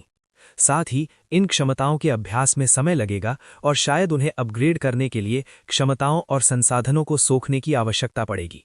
वो समय की बर्बादी भी होती। इसलिए सबसे समझदार विकल्प ये था कि ऐसी क्षमताओं को बनाया जाए जो बेहद उपयोगी हो सकती थीं और जिनमें उसके छिपे हुए पत्ते बनने की क्षमता थी। सूची में उसे ऐसी 2 मिश्रित क्षमताएं मिलीं जो उच्च रैंक की थीं और भविष्य में अपग्रेड की जा सकती थीं। 1. Mind link, rank B, upgrade करने योग्य। मेजबान को कई अधीनस्थों के साथ एक आत्मिक संबंध बनाने और साझा दृष्टि के माध्यम से उनके परिवेश को देखने की अनुमति देता है। मेजबान उन्हें मानसिक रूप से किसी कार्य को करने का आदेश भी दे सकता है। वर्तमान सीमा मेजबान के स्थान से 5 किलोमीटर का दायरा है। ये क्षमता कान के लिए वास्तव में उपयोगी थी यदि वो शिकार करना चाहता था, जानकारी जुटाना चाहता था या निगरानी रखना चाहता था। उसके अधीनस्थ उसे आने वाले दुश्मन या आघात के बारे में चेतावनी दे सकते थे। वो उन्हें उन लोगों या राक्षसों की रेकी करने के लिए भी भेज सकता था जहां वो खुद नहीं पहुंच सकता था। 2. Mind transfer, rank C, upgrade करने योग्य।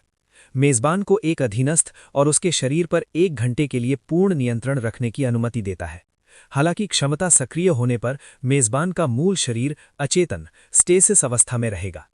ये दूसरी क्षमता भी उपयोगी थी यदि वो कुछ ऐसा करते समय जोखिम नहीं उठाना चाहता था जहां उसकी जान जा सकती हो, और पकड़े जाने की स्थिति में बस एक अधीनस्थ को सुसाइड बॉम्बर के रूप में इस्तेमाल करना चाहता था। कान को यकीन था कि उसे ये क्षमता कोबोल्ड्स के समूह से मिली थी क्योंकि वे वास्तव में इस प्रकार के राक्षस थे जो समूहों में शिकार करते थे। कौशलों को मिला दो, कान ने सिस्टम को आदेश दिया। जल्द ही नई क्षमताएं सीखने का एक परिचित एहसास उसके शरीर में दौड़ गया। इन नई क्षमताओं ने कान के लिए एक और रास्ता खोल दिया जिसने उसे अपनी पसंद पर पुनर्विचार करने के लिए मजबूर कर दिया। उसे इन लोगों को मारने की योजना बनाने में 1.5 घंटा लगा था। क्या होगा यदि उसे भविष्य में ऐसी ही किसी चुनौती का सामना करना पड़े जहां संख्या बल उसके खिलाफ हो? उसके पास अपनी एक छोटी सेना बनाने के अलावा कोई और विकल्प नहीं था। उसने तय किया कि वो इन लाशों को सबूत के तौर पर नहीं छोड़ेगा, बल्कि इनका उपयोग नए अधीनस्थ बनाने के लिए करेगा। आधे घंटे में कान ने सभी लाशों को आपस में मिला दिया और 6 नए अधीनस्थों को प्राप्त किया। पूरी तरह से काले कपड़े, आवेश और लाबादे पहने 6 आकृतियां सामने खड़ी थीं। कान ने सिंथेसिस के दौरान उच्च रैंक के मॉन्स्टर कोर का उपयोग किया था, जिससे इन सभी ने एवोल्यूशन कौशल को अनलॉक कर लिया था। वे थे एक गार्डियन नाइट, एक रोग, एक एन्चांटर, एक प्रीस्ट, एक रेंजर और अंत में एक बरसरकर। कान ने इन 6 को द 6 जनरल्स नाम दिया। आज से तुम्हारे नाम ब्लैकवॉल, रोनिन, सेरिल, आर्मिन, ओलिवर और जुग्राम है। कान ने नाम लेते ही उनकी निष्ठा 50% बढ़ा दी। वे सभी लेवल 40 के थे। तभी कान ने ओमेगा को अपनी ओर नाराजगी से देखते हुए पाया, जैसे उसे लगा हो कि उसे भुला दिया गया है। कान ने धीरे से डायर वुल्फ का सिर सहलाया और मुस्कुराया। चिंता मत करो, मेरे पास तुम्हारे लिए अलग प्लान्स है। कान ने पास पड़ी कोबोल्ड्स की लाशों को देखते हुए कहा। उसके चेहरे पर एक शैतानी मुस्कान आई। देखते हैं अब हमें कौन मिलता है।